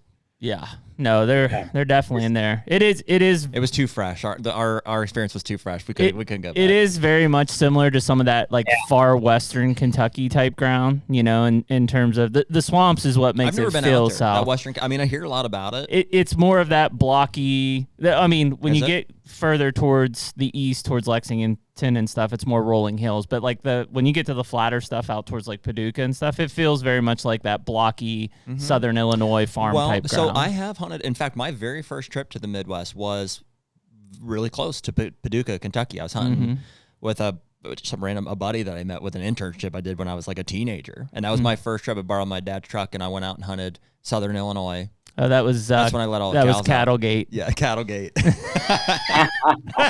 My very first trip to the Midwest, I went out. I was just having a terrible trip. It was like, I must have been, 17, 18 years old? No, you were 19? Older than that. We knew each other. You were working for me as at least an intern. Yeah, you're right. So you were probably 21 or 22? 21, 22. So I borrowed my dad's truck and drove out, hooked up with this buddy that I had there. And it was a sketchy situation. Like, honestly, when I first rolled in, they had just gotten back, I'm pretty sure, shooting some deer like out of their truck. And I just rolled in. Like it was just a place to stay, and he had like a farmer friend that was going to give me access and stuff. Like, I don't know. It was my first out west trip. So that was like immediately was like kind of weird, and like I don't know, that even the living quarter situation was kind of weird. Like I don't know. And but anyway, so I wasn't finding these deer, and it was hot that week. It was the first week of November, and I remember it was like day 6 or 7. It was like towards the very end of the trip here. And finally I felt like I was getting into something. So, and I drove in this gate. I opened the gate and I drove in, and on the horizon, I can see a nice buck that I'm looking for. It might even have been in my headlights or something. So I pull in this pasture, and I'm just watching him. Like, here he is there, and he's with this doe, and I can see him. It's like gray light or whatever. I can see him on the horizon in the moonlight. And, so I'm all fired up. So I jump in the back, I grab my truck, and I run to the stand out there, and I'm all fired up. And of course, I didn't see anything. Super slow morning. And then by like 8:30, 9 o'clock, I get a text from my buddy that's like, "Dang it, dude! Like, didn't you even think to close the gate?" And in my excitement, I hadn't. I pulled in, I saw the deer, I grabbed my stuff and I ran. And so cows were all out over the road and stuff. The old cattle gate situation. And so the farmers basically said, I think we're down here. You're so like, yeah. I was like, yep, yeah, I'm out. This place sucks anyways. Yeah. Good way to start your Midwest hunting career. That was it. That's how it all started. It keeps you coming back. Those are the struggles that keep you coming back. That's right. I had to redeem myself. It ain't worse. Cattle gate. It is. It's funny, man. I mean, it's kind of anywhere. I mean, I would say, Lee, you talk about like that northern Minnesota, and like I was just in Michigan talking to a bunch of people up in the UP here recently, and we talked Pennsylvania, like all these places that historically have been a struggle and yet still are, but like even here in Pennsylvania, I mean, guys are killing 190-inch deer in Pennsylvania, which you can get giants anywhere. Yeah, I mean, it can happen. It can happen anywhere. Like the genetics are there, the potential. It's still an outlier, right? To kill a 200-inch buck is still a major outlier, but it truly can happen anywhere. I look at like the Mississippi Delta and stuff, and Louisiana Delta. They're killing giants down there. But see, that's nutrition, and you just have to do a little bit more work. And like in Pennsylvania, it's just hard to get them past 2 and 3 years old. Yeah. But like everybody, like Gary LeVox from Rascal Flats, he had a place in Tennessee, and like it was just like red clay and rocks. And so like every deer was just sane. They were like 120 to 130 inch 8-points. And that's all that had. But it's close to their house in Tennessee and stuff. So, everybody wants something that's at least close, even though you go other places. But so then we started like putting in feeders out there and, adding, getting pellets in there and getting food plots in. And we could actually, it's crazy that rocky stuff and red dirt. You can grow still good crops and they fertilize it and get, right. So you got like clover fields going. You could never disc anything because it would just be rock, but you could no-till it. Yeah. And you'd still get and stuff to grow. And heck, it wasn't 2 or 3 years. All of a sudden, everything at 10 points with stickers and kickers and stuff. Wow. Not that they were, maybe he has now. I haven't talked to him in a long time, but it's like, they were getting deer in the 50s and 60s and stuff within 2 years. That's a giant jump. It's never had, anything over like 130s. Yep. So you can see like, they still have that genetic potential. They just don't have the nutrition, but you can give it to them. You can change that. Cause I just look at here, like, with like the analogics pellets that, the first 15 years that we were here in Iowa, we shot one deer over 200 and I knew of maybe one other one. And see, back then, I would just, put out corn in the feeders just to get pictures. And it's always like people, you could feed them. And it was never to shoot one. It was just to take inventory. You had your feeders just strictly for inventory.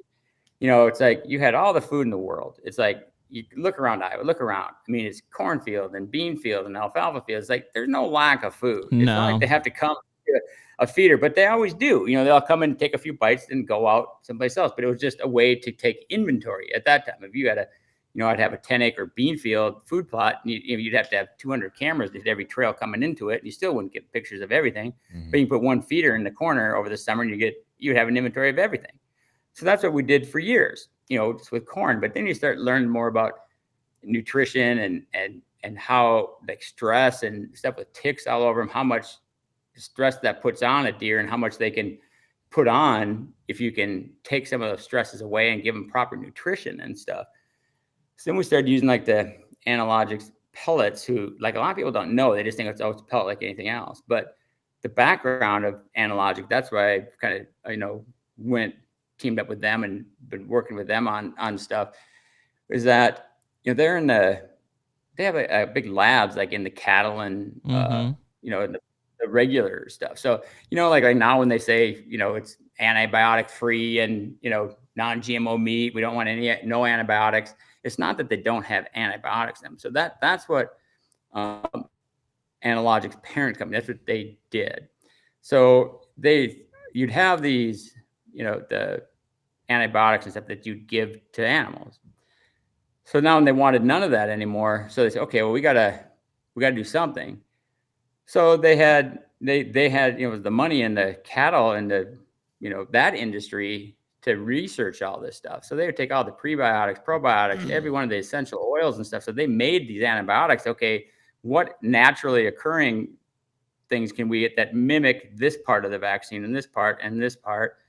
And we can make an antibiotic that's not like on the FDA chemical list. So it's basically considered antibiotic free, but there's still naturally occurring stuff in there that mimics it and does so, and it functions the same as the antibiotic. So now when they say there's no antibiotics in this stuff, it's not that they're going to take like a, cattle farm or a turkey barn and say, well, let's just, 90% we're going to die. We'll sell the 10%. It's like, no, they just change, they do it, give them the antibiotics in a natural form that's not under FDA thing. And it's healthier for people and animals and everything else, but they came up with a way to stop the diseases and get the antibiotics into them in a different way. So since they've done all that already in the cattle and hog, poultry industry, they said, well, man, we've spent all this money, spent all these different substances, naturally occurring things that aren't in the FDA. They have a name for it. I can't remember what it is, but it's basically like in a layman's terms, it's on the free list that, you can put in any food to the FDA. It's like, hey, that's it's a naturally occurring, it's a whatever, it's not going to harm anybody. So they already had that list. They said, well, heck, we make the vaccines for EHD as well. I mean, it's a company out of Minnesota, and, there's like Mark, the Wayne's son, who just was part of that industry too, just a big hunter, and say, well, guys, can we make EHD vaccines? You talk about, here at EHD, it was just something that was out in Montana in the past. Now all of a sudden it's everywhere.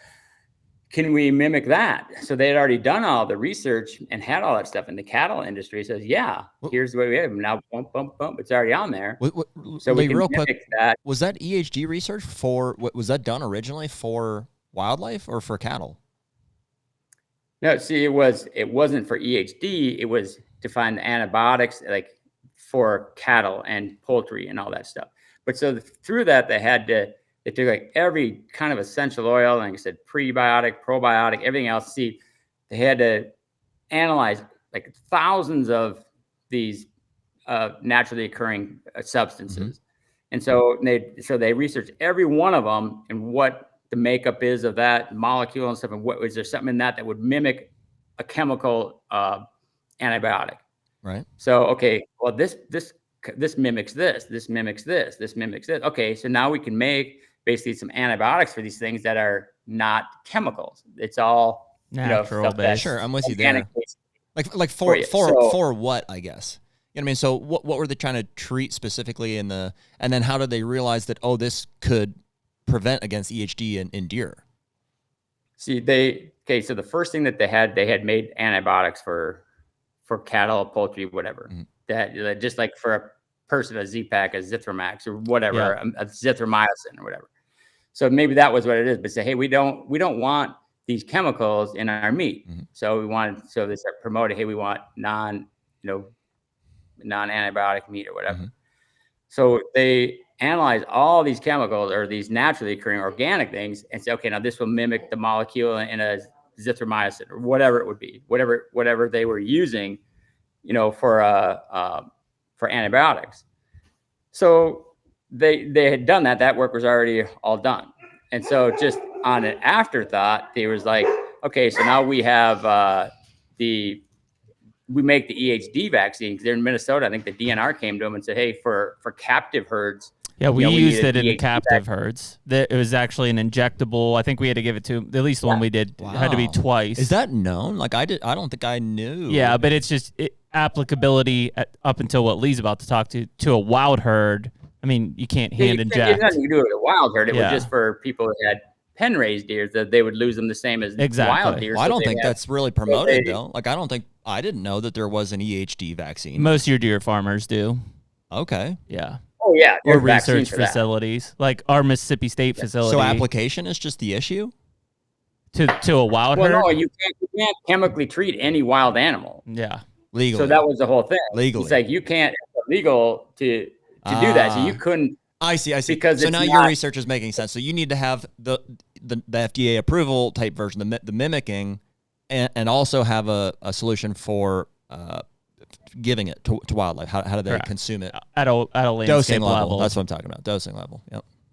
Yeah. Well, it's like, yeah. So like you couldn't take ivermectin and you can't take whatever and give it to wild deer because it's a chemical, you know, that you cannot chemically treat any wild animals. But so since they had these naturally occurring things, like I said, that are most of them are essential oils that they make. So they say, okay, well, we make the vaccine for EHD.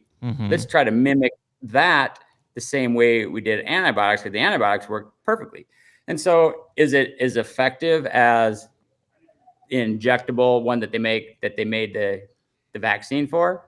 They mimicked it as close as you could. And so it works because we have like all these deer, like we're talking about, this last year was the worst EHD year that we've ever had. Yep. And everybody around us, we lost every deer. But for us, very few. I mean, especially the bucks that were on our feeders all summer. Like we lost some bucks that maybe were on our farm, but maybe not, you wouldn't see at our feeder at all. And so I really believe in, and I talked to like Jeff Probst, like the first year that I started really feeding that on one of our farms. He has a place right next to us, our neighboring farm. And it was another one of those dry years back in 14 or 15 or whatever. And I was out elk hunting and he texted me. He said, geez, how many deer have you found dead? I said, I haven't found any. I said, I'm out west hunting. And he's like, well, we found 27 already over here. And I was just like, oh, no. You know, because this was kind of, you know, we had 5 years in a row that we had EHD. And so like the last year of it was like 15 or whatever.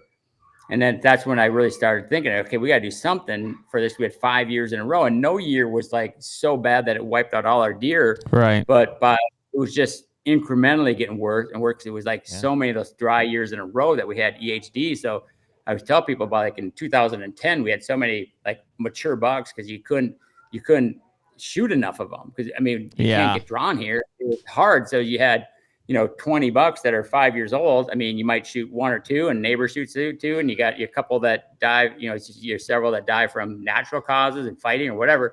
But just, we'd have a lot of 8 and 9 year old bucks that just made it through, not because they weren't on your hit list, but they just made it through because you tagged out on another deer first. We had so many old deer that you couldn't kill them all. Yeah. And, you like to have somebody, but people couldn't get drawn and everything else. So when I looked at it, I said, at 2010, we probably had, if I had to think of like how many like 5 year old or older bucks, it's probably at 50, at least that you recognize that, hey, these ones should be on our hit list.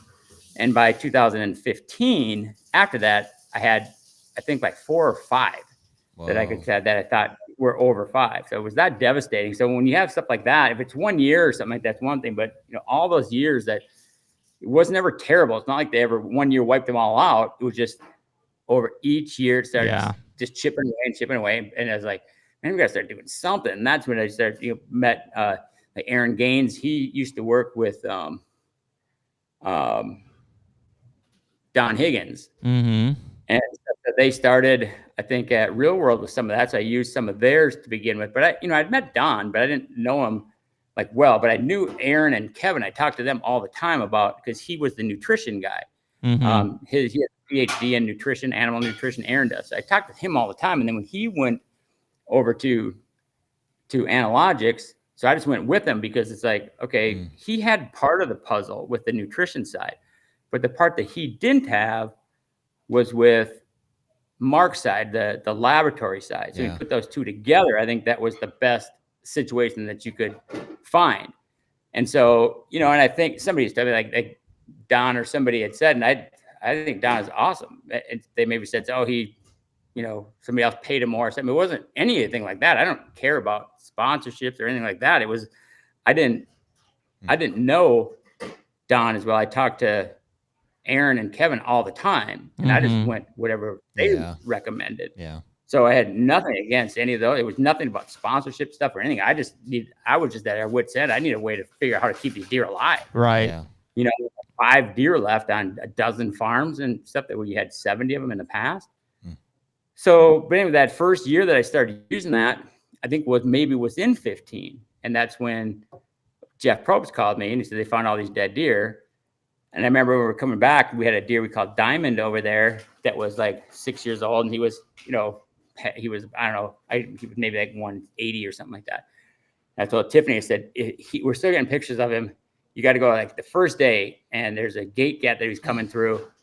You got to get out there and shoot that deer because if they're going to all be dying, because if you're just like and at that time, like in 15, Diamond it might've been one of 5 that were even old enough that you even shoot. Right. You got to get out there and get on that deer. So she did. She went out there the first day. He came right through the gate gap and she killed him. And so he ran down into the creek. And so I was just thinking, okay, we're gonna just be dead deer all over here. And there wasn't any. And then like through that whole year, we never found a single dead deer. And all the bucks that were there all summer were all still there and they all made it. And I was just like, what the heck? And Jeff was like, yeah, we're wiped out over here. They killed everything. Why were you surprised at that point? I mean, you knew that. I mean, you knew that technology was in there, right? So I mean, why wasn't that your first thing? You're like, well, yeah, of course, we're the vaccine's in here. Well, because people claim a lot of things, and even for them, it's not like they could make a perfect EHD vaccine. Right. I mean, you have to mimic it the best you can, and you can't control dosages. Yeah, because it's all oral. They're eating it. So it's like, is it going to work? Is it not? Is it going to help? But it still had like all the protein stuff. I mean, like we still had all the Aaron side in it because, just like COVID, it's like a lot of people say they die of COVID, but it's not actually COVID. It's like the after effects. They get pmonia or whatever, and you die from pneumonia because your immune system can't, just gets overwhelmed by whatever. And EHD is the same way.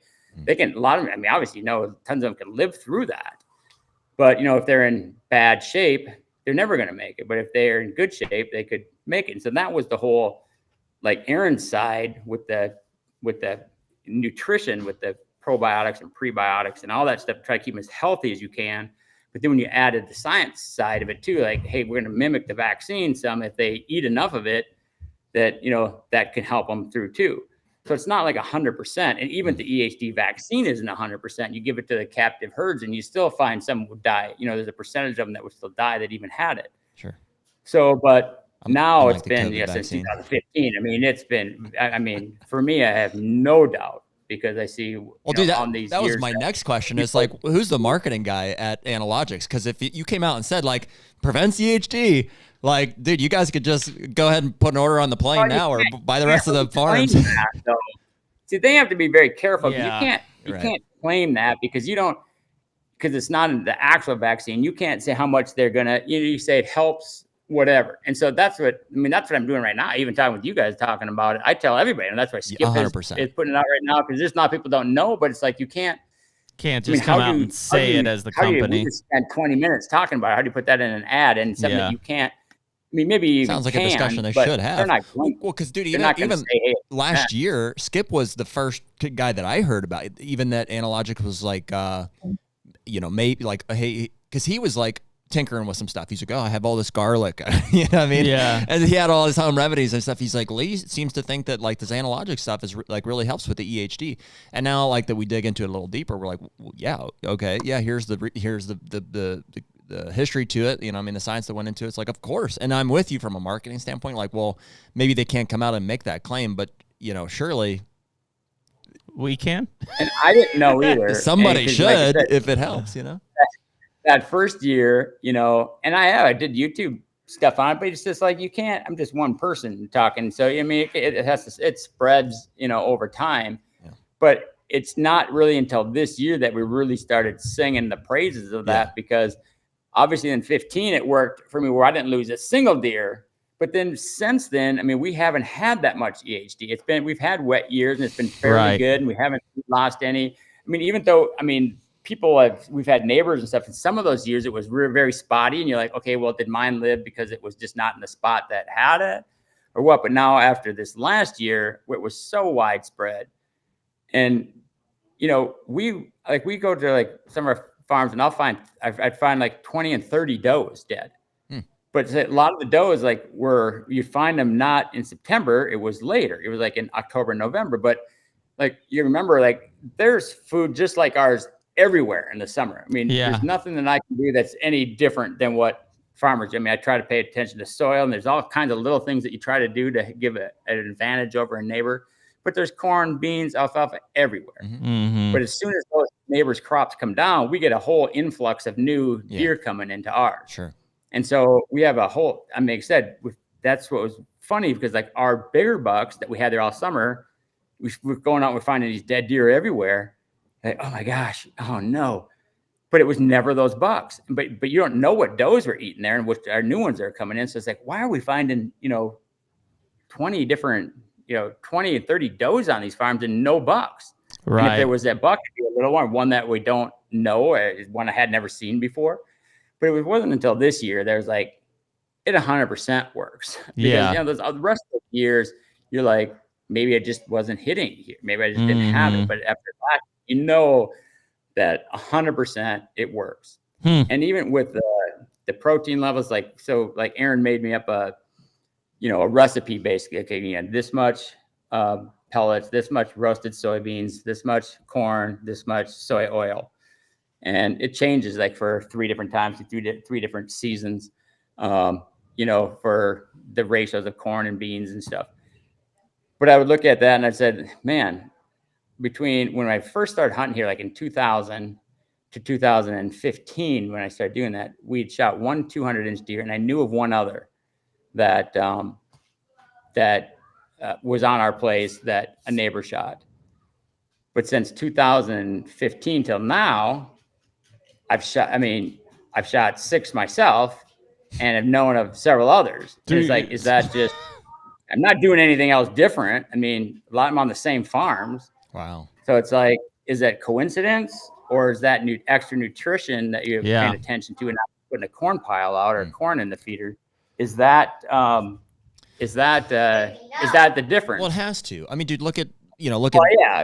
Same thing. I'm with you. I say the same thing, but I can't go out there and say, it is. It's not a logic. It's like, hey, this is just what I'm just telling you what I'm seeing. It's not just observational. Sure that is, I mean, compare wild deer to, high fence deer. It's like, yes, there's genetics bred into them, but like these are 2-year-old deer that score 200 inches. It's because you're feeding them. You're maxing out their nutrition. You're maxing it out. And so, the hurdle that we have in like, hey, can we justify the cost, is that like they're likely going to get shot at 2 or 3 or 4. Right. So, but if you can create an environment, or, you live in a situation where it's like, hey, there's a high probability that we're going to get them to 6, 7, 8 years old, then you have to make that investment. Right. Because like I said, you can get those crazy ones in a high fence because there's really nothing else to eat. Yeah, there is. But a wild deer, still, no matter what you have in a feeder, 80% of the diet is still going to be browse. Yeah. So you can only get so much into them. So you'll never get like deer, like the nutrition that they can get in a pen deer, but you can, at least that 20% that they're going to eat, you can change it that much. But that's why you can see in a pen deer what potential a whitetail has. I mean, heck, I don't even know how big they grow them now, but 400s, I don't know. Yeah, for sure. I've been on the. You know what a deer can actually do. I've been on the fence for a long time, like on our family farm, just because of. We talk a lot about the baiting thing, and baiting is different from feeding. I mean, we can make that distinction. 100%. But I think what I just said earlier about them getting killed at like 3 and 4 is probably what's kept me from being able to justify the cost of something like an analogics feeding program. It's like, well, what's the point? I'm going to feed them at 2 and 3 and maybe even 4 years old, and they're just going to run off and get killed somewhere else. And that's probably still where I'm at, but there is, I've got 1 or 2 locations where I'm like, I'm running out of reasons not to have like a central feed location. I've already got 10-acre stand and grain field and oats and brassicas and all the timber stand and stuff that I think we could do. In Ohio, I can keep it year round. You know what I mean? I could run a feed program probably all the way through, and I don't think that they would leave. On the Roberts is where I'm talking. Right. It's like I don't have that neighboring pressure now on like some of the other farms we do, but so I'm there. Mm-hmm. Yeah, those are just things that I've seen. Like I said, that's why like Skip is putting it out and everything else is that I have no question. There's no doubt in my mind, but I can't go out there and tell you, but hey, it's going to cure your EHD, and hey, you're going to get 200-inch deer. Everything's going to help, but that's the one thing that you can do. Sure. That has changed the world for me. I mean, like I said, shot 6 200-inch deer since I started it, and we've only in the 15 previous years I only knew of 2.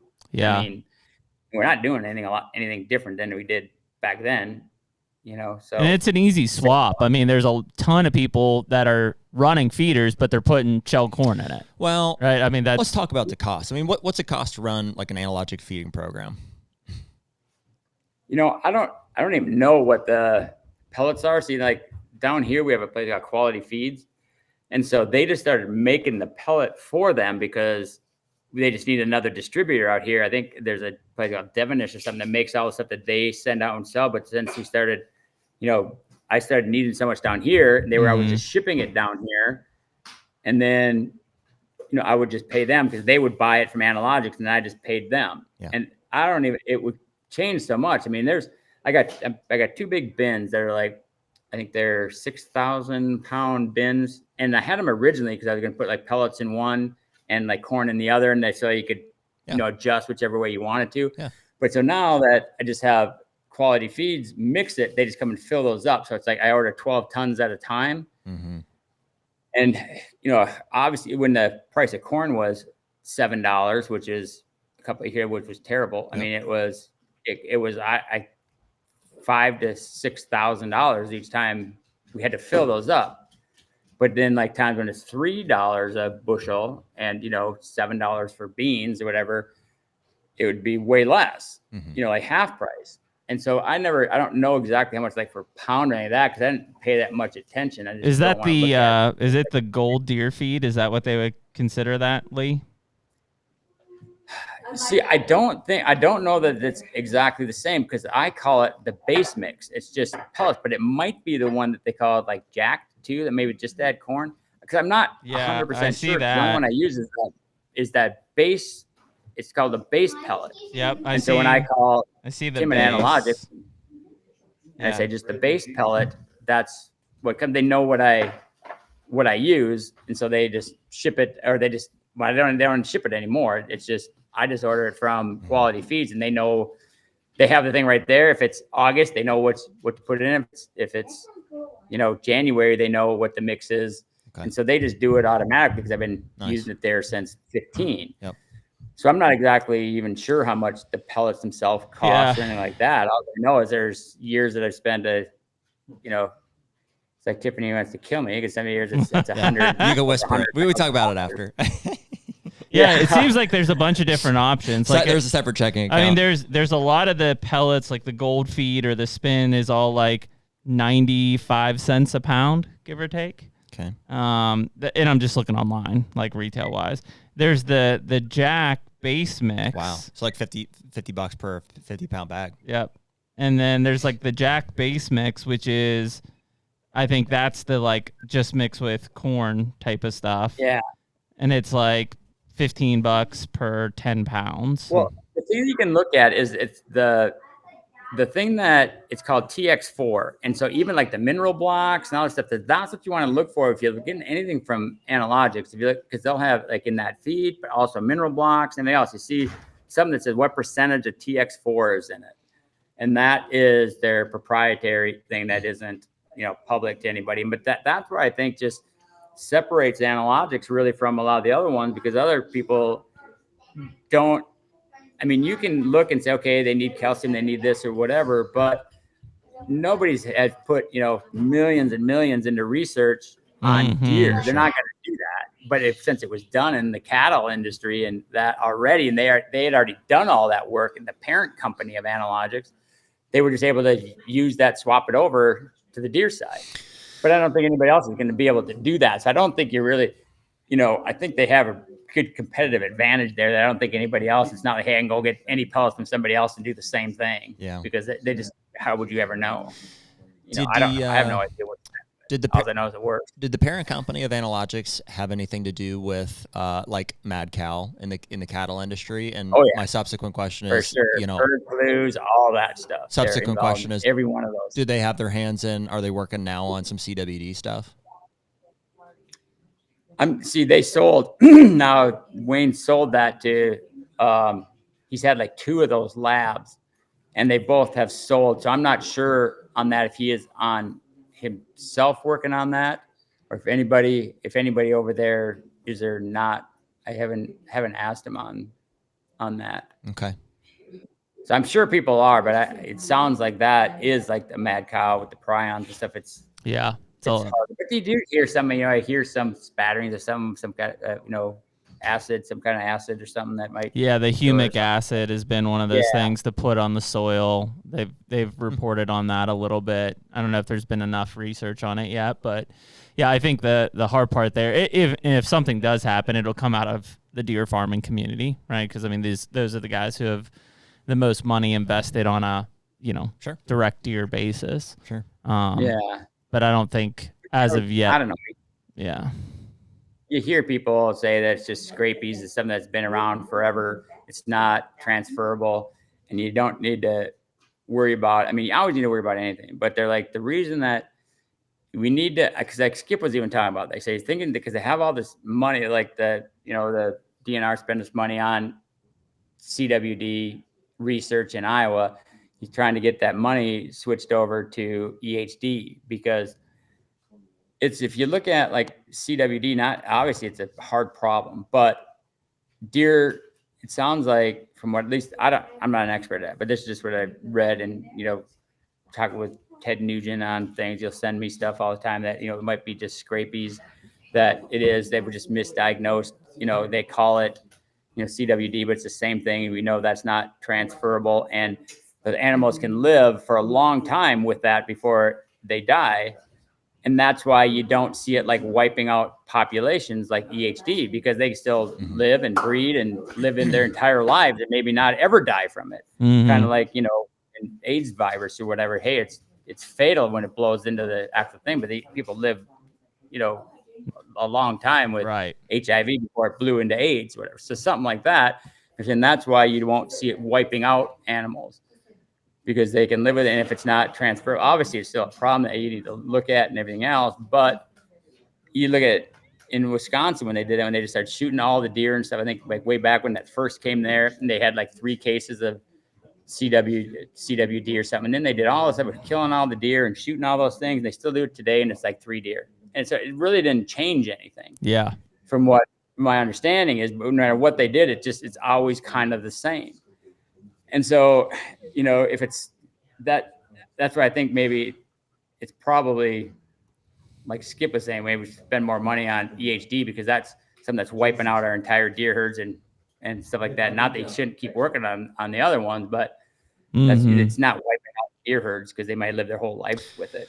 And it never transfer to humans or other ones, supposedly, and as far as we know. And so I don't know. It's a tough one. Obviously, you want to work on everything, and they probably are, because I think it's similar to that mad cow disease stuff.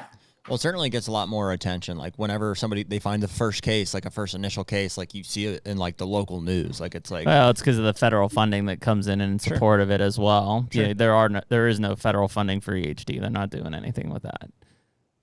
Well, I mean, right. And that's what they're trying to change a little bit, and I don't know what you can really do, about that either. I don't know how we try to tackle it in every way we can with fogging and everything else, but it's like how they hatch in mud, and like with mosquitoes, you can treat the water, but in mud, you can't. So basically, you have to treat them once they hatch, and it's like they're hatching every day. Every day.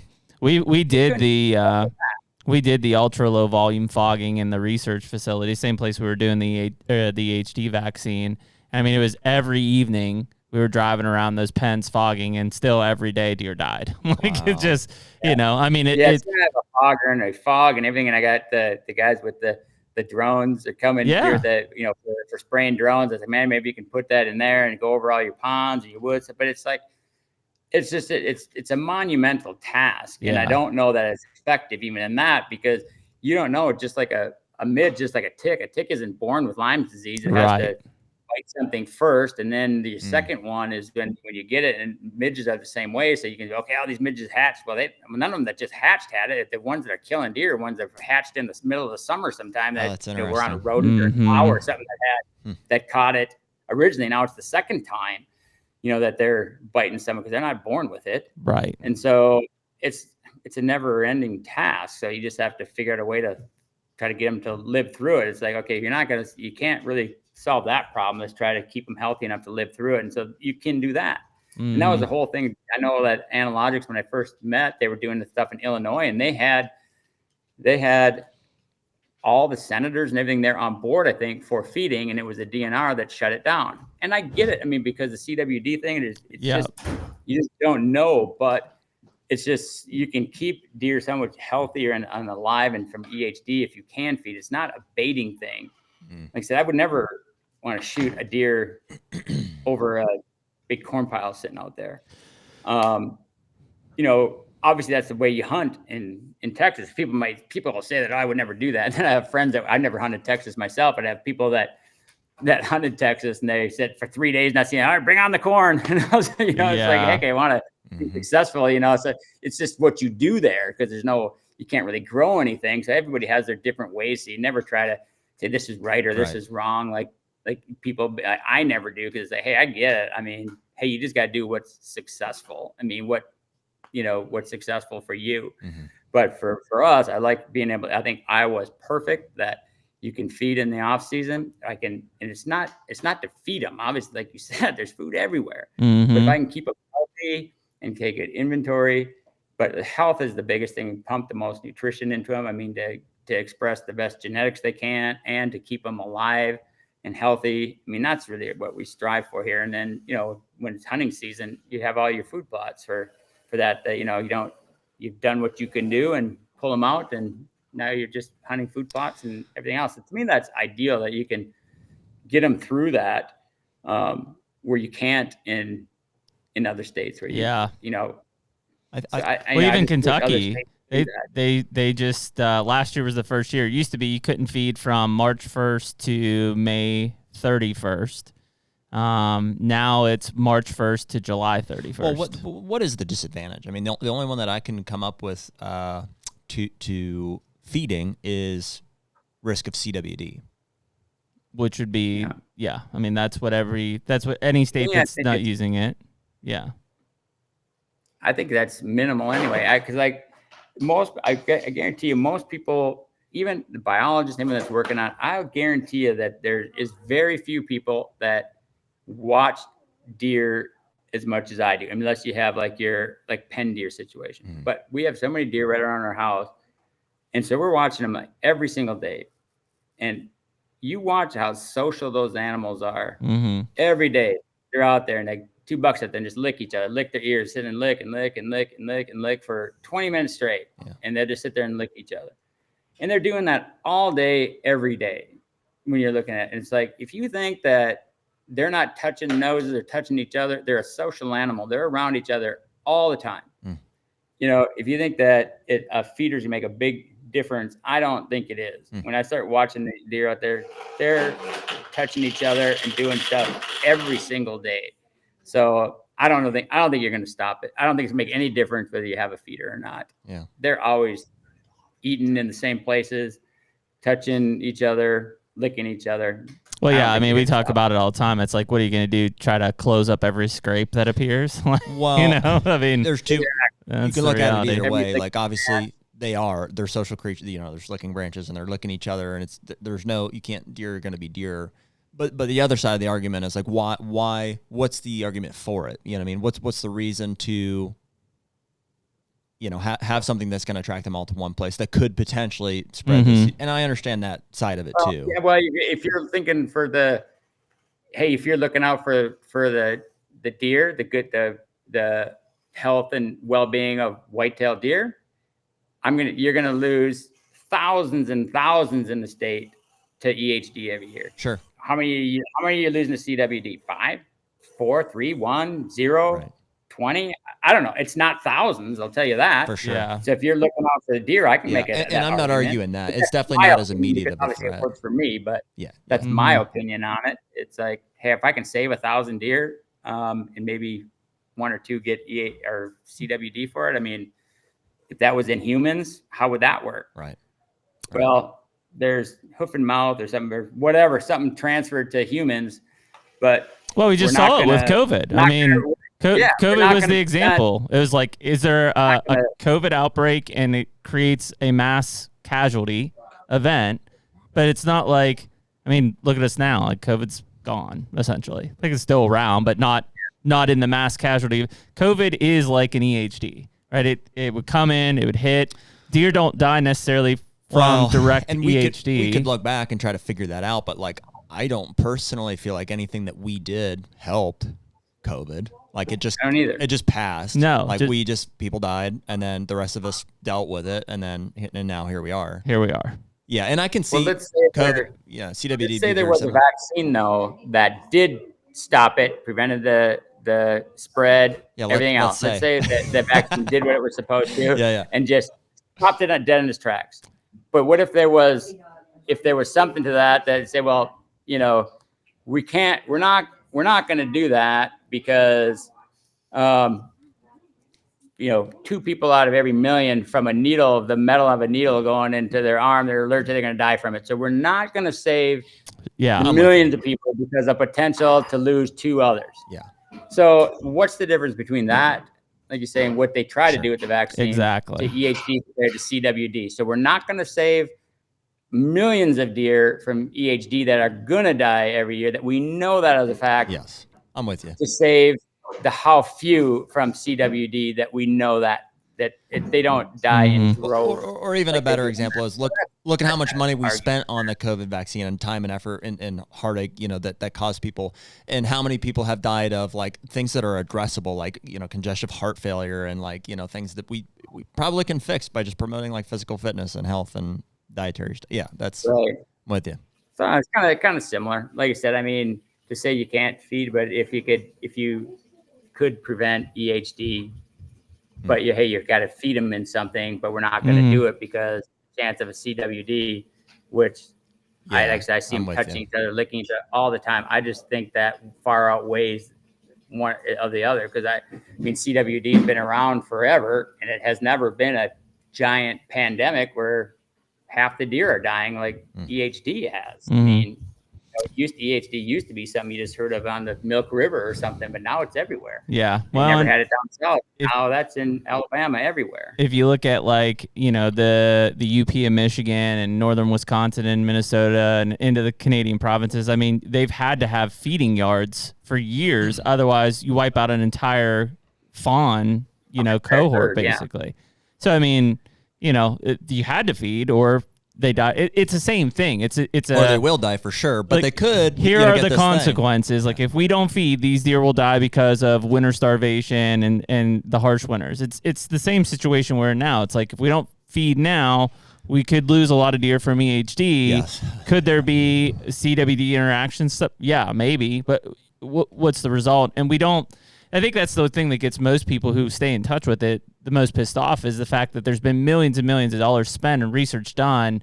Nobody's done a good job saying, what we learn? Like, what do we find out here? That's government for you. Show me your findings. Yeah. You keep finding the same damn thing, and it's like, keep doing the same thing that hasn't worked since, you know, Wisconsin started it 25 years ago, whatever, shooting every deer. So you're ruining people's farms and their recreation and everything else, shooting every deer off that, and it didn't change a damn thing. Yeah. So, but at least Iowa's been smart enough to see that and say, hey, let's hold the phone on this a little bit.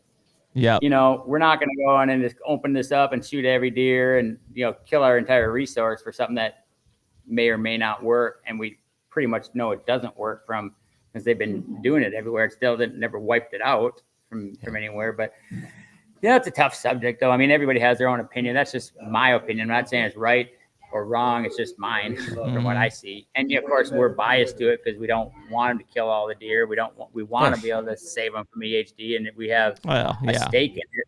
Yeah. The HUNTR Podcast is brought to you by Muddy. Man, Jared, we probably have been using Muddy products for at least 10 years now. Long time, dude. It's been a long time. And I can remember when it was simply just safety harnesses and camera arms of all things. And, you know, that's evolved to where you and I both have a bunch of Muddy box blinds as well. I would say a bunch. But yeah, they've come a long way. And certainly the box blinds are huge. Shot that buck over your shoulder out of a Muddy box blind a couple of years ago. The harness and all of the other safety accessories really are a major component of what Muddy offers for me.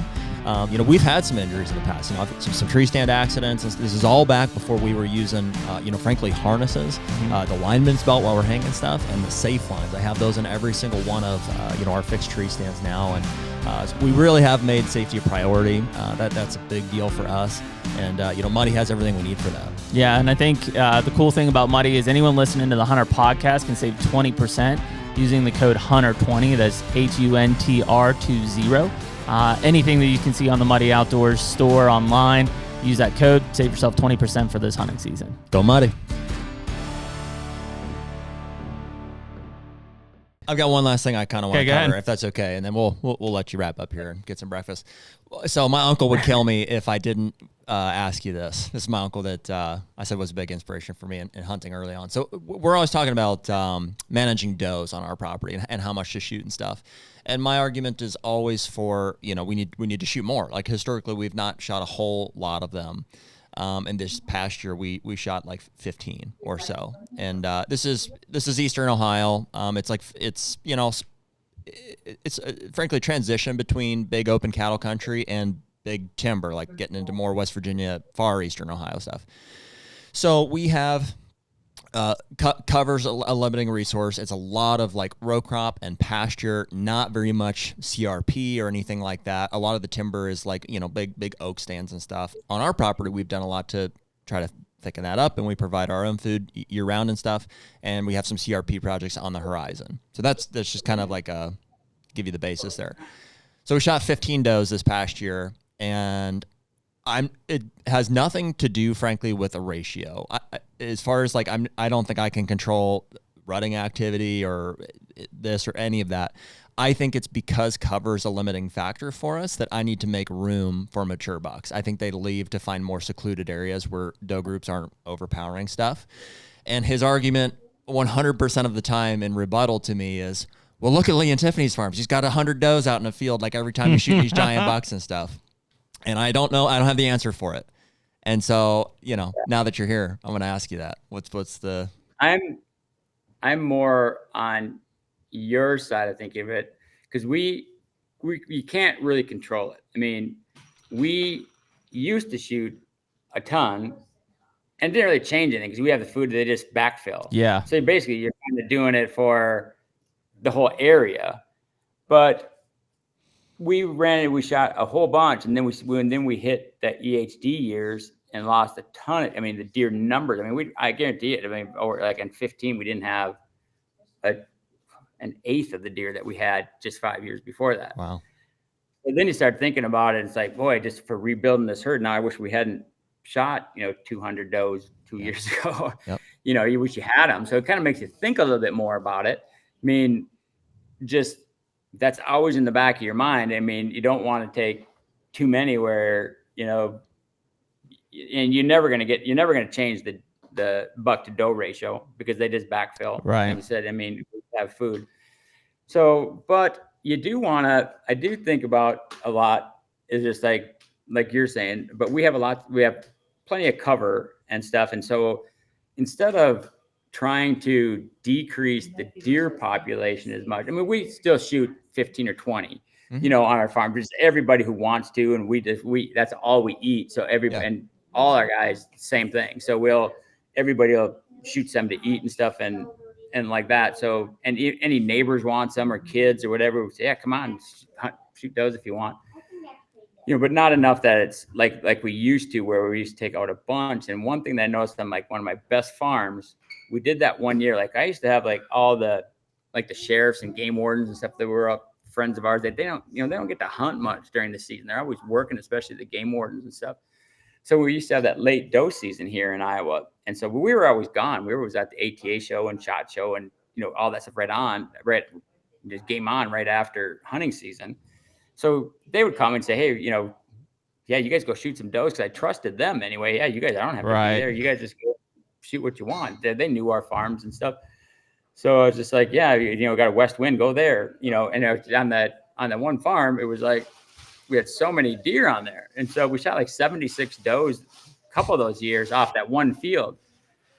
But then within a couple, the next year or two and 2 and 3 years after that, that farm just never seemed like it was the same. Maybe it was too much slaughtering, where some of the deer were just whoa, let's get out. But I never let them shoot with guns either, just bow only. But I tell you, that farm was never the same after that year that we shot. I've seen too much death. 76. Yeah, The things something I've like seen. that. But never with the Scarred same 'em. type. I was always afraid of doing that again, like shooting a ton on any one place. But so I think I would like to have like less deer numbers for sure. Like especially that Illinois farm that we're talking about, that has just tons. Like the deer numbers are so high, Yep. and so but you can't like there for us. We can't just go get all the doe tags we want. But luckily we have friends down there and stuff that who are residents there, they can get more than we can and it can be there more often. So we do shoot a ton there, just try to get numbers in check a little bit. But so like for here, our deer numbers aren't that high. We still have a lot, but you can tell if it's your uncle or whatever, it's skewed when you see that we have like 100 does in the field. That's normally we see as late season though, because we have the food. So I guarantee you, we got deer from 5 miles away that maybe grew up there. There were fawns there and they knew it, and they get kicked out in the neighboring piece. And then they know where to come though, where food is even though they don't live there. So we bring in a lot late. So it's way skewed. It's not like that normally. But so we just work on, if I can't really control deer numbers, because I can shoot all of them I want to just backfill in. So we just try to work on habitat. So we just been doing so much with habitat and food and stuff. Hey, I want to just, if I can't decrease the deer, I just got to increase the carrying capacity, where that's because my biggest thing is nutrition. Do they have enough nutrition? I don't want to see like a crowd line in there and our food plot's wiped out. If it got to that again, then I'd say, all right, we got to go start knocking a ton of these deer out again. But, we shoot, I know we've got like 12 farms. And so we shoot like 8 to 10 deer. This is in Iowa. So we shoot about 0.8 bucks per farm is what it comes out to. Usually like 1 to 0.8 bucks per farm a year. And probably, 4 or 5 does is what it comes out to in a year on each one of those farms. I mean, some years $5 may be off of one farm if they need it. But a lot of our farms, they have no bucks taken off them for 3 and 4 years at a shot. But that's the way that we can get old deer and bigger deer, and how you can pass deer. Because it's not like we have one farm; we have several, and we always buy some and selling some, and swapping some around. Some are bad neighbors. You can't hold one in here. Let's sell that one and buy another one. So we always have, always looking and buying and stuff, trying to get the right combination of farms that you can grow deer on and get them old. So it's, some people think, well, I've had your farm. It's not one farm. We have lots of different ones. Sure. Well, that's always the answer. Anybody we know that's consistently killing giants has options. Yeah. Options. Right. But that's a good answer that's a good answer for the does though. And I think that's kind of how I feel about it too, is I realize that we have a habitat problem. And we're working actively to address it. We've done a lot of the timber stand stuff over the past couple of years, and we're right on the horizon of if they will update this farm bill, which they keep kicking down the road. But the next year we'll qualify for CRP. So I've got 300 some acres that's in row crop right now that desperately needs CRP. Yeah, looking to CSP too, because that's what I did last year too. The same thing, because if he doesn't have a 3-year crop history, it's not eligible for CRP. And some of the stuff is just stuff that hasn't been planted. Because it's what is that? What is CSP? CSP, and I can't remember what that stands for again. But it's for areas that have never been planted. So if it's I've got some of those ag field, you can't put that in. I do too. I mean, I got all kinds of bays and stuff that are like, it's just clay over here or something, or it's not in the right spots or whatever. And it'd be like, God, it'd be nice to get some tall grass and bedding in that area or something. But, you only have so much time to do stuff. And if it's not worth it to, help pay, for food plots or something, you don't do it. But so now I found that CSP program, and it's, it's only a 5-year deal too. So it's for 5 years, and they pay you over that 5 years, and it's up to like $80,000 a year max per person. But that would be a lot of stuff. But and a lot of it is for like, pollinator stuff and butterfly stuff. So it can be, it has like forbs and legumes in there and stuff too. There's lots of different mixes you can choose. But so when we found that, I was like, man, that's awesome. I can start putting some of this stuff into programs that, it wasn't good enough stuff or in areas that you ever wanted to plant, but it's like, hey, you can't put it in CRP because it's not eligible. I do. I mean, honestly, I've got almost as much of that. Oh, it's all the old cattle pasture ground. That probably makes that a much valuable program. Yeah. Yeah, look into that. Is that 'Cause a it's federal it's program? a lot of paperwork, just like anything government, but CSP. I bet And it so, yeah, is. I'm planting some this year. I got it in last year. And so like the first year is, okay, getting some of these areas. So you don't have to do it all in 1 year and stuff either. So like now I got to spray these twice and stuff and get it and plant it and stuff. And the nice thing is it's a 5-year program. So if it's something like, hey, this something changed, I want, to put food in there or something else, it's only 5 years. It's not like a 10-year program. And then you can, I think you can renew it and stuff after those 5 years and stuff. So look into that, because I just been doing a lot of that lately, because the food plot game pretty much got that mastered. I mean, like everybody. I mean, most people know it's no secret to that anymore. I mean, good soil samples. I mean, maybe people don't know how to read soil samples, their results. And like one thing that people should look at now is sulfur in yours, because you're seeing almost like a sulfur deficient pandemic around all fields nowadays, because I never really paid that much attention to it. And all of a sudden, like you're like, we're not growing like turnips the way we used to, like our brassicas. Man, it used to be like volleyballs. Why? I can't grow a turnip bigger than a baseball, but we would get your soil sample to see, well, my pea is fine. And, the K is fine. Everything's good. But so we started getting more detailed on the micro stuff. And you can see like your boron levels are just like nothing. You need that boron in there to grow the legumes, and turnips, stuff like that. It needs that. But so now when you start getting like the more detailed one, you'll have like the weak bray and the strong bray on your phosphorus. And so it shows like what's available phosphorus in there and what's usable phosphorus in there. And there's starting, that split is getting so big. Like you got plenty of phosphorus in here, but what's usable is like 9. You got like 20 or whatever. But sulfur is what frees the phosphorus. So back in years ago, like when we first started down here, I mean, every diesel was burning sulfur. It was like sulfur was in the air. Every time it would rain, it would come down. But now with all the catalytic converters and no sulfurs and then diesels with the DEF and all that stuff, there just isn't the sulfur in the air, which is great, but it's none of it's going into the soil anymore. So you start looking at it, you can dump in all the phosphorus you want on, and it's not going to use it. Just kind of the same way that lime does for, just your uptake of any fertilizer. Yeah. So you got to start to getting more detailed looks at it, because, especially after last year, like we never had a field fail. And all of a sudden, like, what in the world is going on? But our Illinois farm, I mean, they had a little more rain than us, but that looked great. And I have my buddy, Kevin Boyer down there, working on soil stuff. And so he's been using like, turkey manure and all this other stuff, building organic matter and stuff in those fields. I mean, God, and this drought year like this, and it was, like I said, it had a little bit more rain down there, but not a lot more. It was still very dry down there.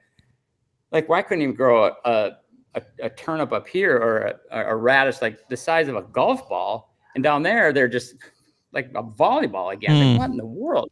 He's like, but with all that turkey manure and compost and stuff like that you put a ton of organic matter in there. And then just that organic matter holds moisture in there. And so you're not going to have a fail in keeping your phosphorus levels at 40 instead of 20, like where they'll always tell you, keeping your potash at like 400 instead of 200. Like if you go, like it'll say on your things, like this is very high. I'll say like very high potash on there, and it's like 130 or something. But like, I think those are basically for like your commercial farmers. Like, hey, if you're just, it's not going to be cost effective for you to have that at, them at 40 and 400, but for people that are doing, if you have 3 food plots, well, heck yeah, you better have it. You can have it. You can certainly afford to keep building your soil and building it and getting that organic matter and that high enough that it's not going to fail no matter what weather you have. Yeah. And Kevin's been really working on that hard down there for me, because I call him the dirt wizard, and he just knows everything about what uptake everything needs and everything else. And he has a company called Elite Consulting. Like I said, he used to be part owner of Real World. And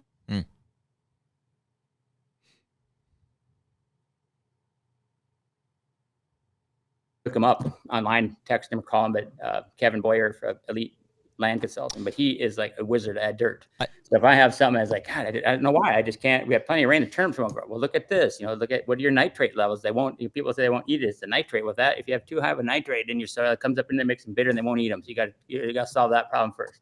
Okay, why aren't they growing? Well, because you probably don't have enough boron in there. And these borons do that. You look at, you should have like 2 to 4, and it's like 0.1 of boron. Your sulfur should be 15, and it's at 2. And so he'll tell you all that stuff. So I learned a ton from him, and he's just a wealth of knowledge on that stuff. So, you just, like I said, when you think you know everything that there is to learn, you always realize, hey, there's always so much more to it. Yeah. After the first year having fields fail that just didn't grow because of the drought, and they grew down there, it just was a real eye opener. Just like, it seemed like every year or two you get some eye opener that you learn something that you didn't realize before. So that's one of the things that this year, the last couple of years, we've really been focusing on, the timber stand improvement and improving those soils and organic matters and stuff like that for these drought years. I think if it's going to be getting hotter and drier like the trends have been, how are we even going to grow clover anymore? Right. So that's what we started this year. There's no turkey farms here, but there's a company over there in Illinois that is making them into pellets. Mm-hmm. Now, so it's not a bunch of mush, that you got put out with a manure spreader.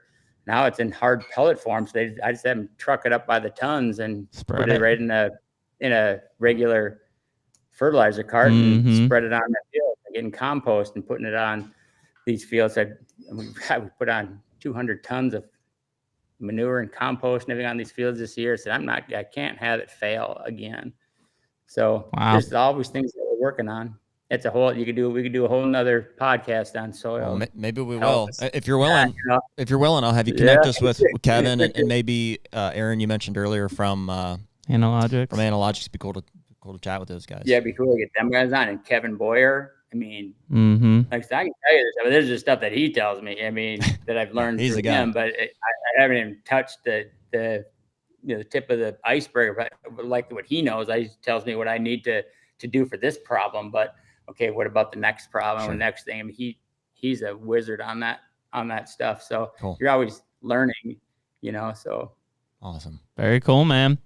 Well, listen, we know you got some aerial drone stuff coming here, and need to check out what that's gonna look like. But that we had a long conversation with Mike Yoder about that not too long ago about having those drones. I mean, you telling me you can go out and spray whatever a 20-acre bean field with Gly in 10 minutes? Yeah, go have at it. Talking just the other day about spraying invasives out of like timbers before green up and stuff. And yeah, boy, it seems like a whole world that them drones can open up. Yeah, they just pulled in now, and it's like not even necessary for spraying. I mean, that's part of it, but we just look at, like, we have all these apple and pear trees, and why did some of them die last year? They get this fungus on. You got to be okay. You got to spray this on. You're like, yeah, another thing I got to. Yeah, exactly. With a drone, you can just fly over all those trees and bang, bang, bang without having to go out there and say, I got to have the sprayer with water and put this stuff in there and try to spray all these things. Do that, and I think of like overseeding. How many times, like, when you should be like overseeding or like frost seeding stuff is when it's muddy and mush is when you should be doing it. Like the best time to get in there where that seed will stick into that mud and kind of get in there and then freeze and refreeze and kind of gets it into that. Or if you get them in water and then that water goes down, it gets good seed soil contact. But the best times to do it are when it's almost like too muddy to drive in there. But man, you can put clover seed in a drone and go and overseed your stuff, and and spraying stuff when it's still wet out, too muddy to get in, and get stuff in timely. Yeah, that's stuff awesome. that I'm really interested in. It's super pumped to see how that goes. I see they just pulled up too. So very cool. Cool, man. Well, we appreciate your time this morning, Lee, and I know Tiffany's over there. Thank you for letting us still Lee here for a few hours this morning. I'm like, if you had any idea how hard it is to keep this household quiet for you guys that did many great. hours. It was perfect. Yeah. It's in our kitchen. I'm like, Lee. I noticed really? at one point I said, "Oh, she let the fire go out." Yeah, I know. I'm like, there's probably been 20 people in here. My kids would have been just strangling each other like straight UFC fights in the back. It'd have been crazy. Upper deckers off the stairs back there. Our buddy Tom and Kari here. Did they leave? Yeah. Okay, their dog was in here. I look over and Tiffany or Reagan had for all her snacks from this morning, and when we're out turkey hunt, I see the dog rifling in her bag, and I'm like, the bag? Somebody. He ate. Wait, actually, this is so funny. So he ate part of Cameron's chicken sandwich in our bedroom. So then all of a sudden, I'm like, oh, I'm so awesome. I have like 9 people in my bedroom right now. But he ate part of the sandwich and then he peed on the floor. Well, listen, you got to tell Rigby's like 10 years old, so 12 years old, yeah. So hey, yeah. Yeah, and of course Tom was just like, That's oh my god. Yeah. Hey, I hear that Biden pees his pants too. Yeah, So. exactly. I know. Yeah, you know. But anyway, so that all happened in like the last 45 minutes. So. Yeah. Well, we stuff. appreciate the time, guys. Thanks so much, and you too. we definitely would love to connect more, and keep talking and hearing what you guys are doing up there. It's been awesome having you on, and I've been following you guys for so long. It's really cool to just get to talk and have open conversations.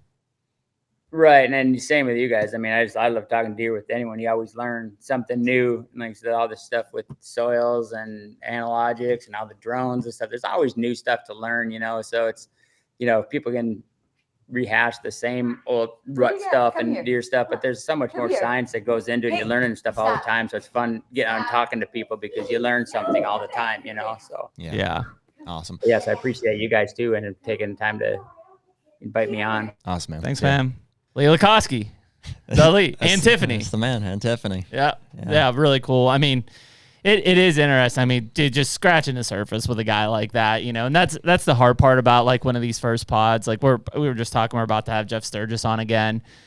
We have multiple pods with these guys because we just get to get deeper and more refined on things. So when we have like an initial conversation with a guy like Lee, it's like, dude, we're just scratching the surface on everything. Yeah, and you can tell it's almost hard to have like a direct like conversation that goes from A to B because there's so many factors. You can tell when he's explaining something. He's like, well, on these years and in this, when the crop rotation is this, and when we have this factoring in, there's this. You could just see in his mind the equation. Yeah.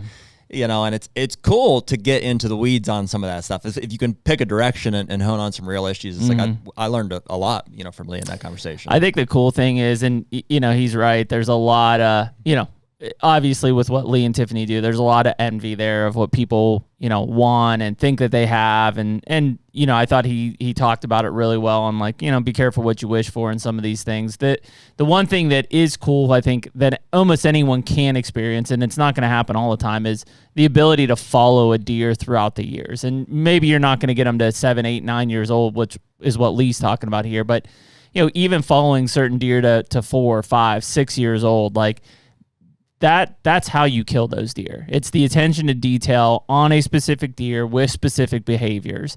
Well, and it's what gives you the satisfaction, like to have built history. Even this deer here, I would say prior to, other than the velvet pictures that I've got, now all of a sudden I'm like, I stumbled onto some history with this deer, and now I kind of have like a personal thing where I'm like, maybe I should hunt this deer. Maybe I should look more into it. Which is really cool. And that's just 1 year. Imagine he's talking about these guys following them from 2 to 6 or 7 or 8. It's like, dude, you've got a chunk of your life committed to this animal. Which is why when, not so much, and you see from Lee, like even like when his neighbor kills one, he's fine. But like when an EHD or something like that happens, man, it's painful because it's like you've followed this deer for so long and then like nobody gets to enjoy the success of it, right? It's dead. Yeah. I mean, I think it's a cool thing to hear that kind of thing. And really for people listening, that maybe superficially say, well, just he's got the property, he just kills giants. The reason Lee kills giants is his attention to detail is off the charts.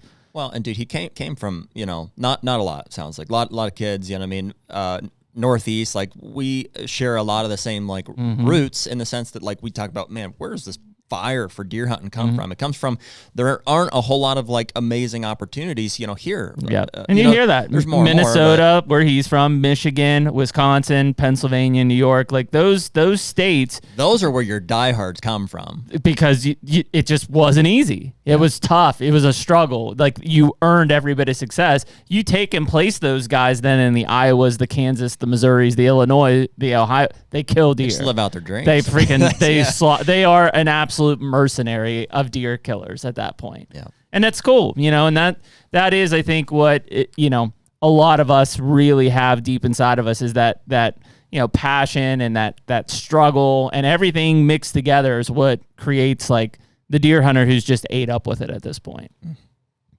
Can't train that, can't teach it. You just have to experience it. Yep. So, Well, awesome, man. Cool to have Lee Lakosky on and appreciate his time and you know, having the conversations he did with us, and we'll definitely make sure that we get him back on. Plus, he's got some really cool references there. It sounds like some cool topics that we can dive into. And if anybody's listening and heard something, like, you know, tell us, what do you want to hear, and we'll dive into it and try to go after it. But yeah, we appreciate everyone listening to episode 178 of HUNTR Podcast, and we'll catch y'all next week. Later. Take me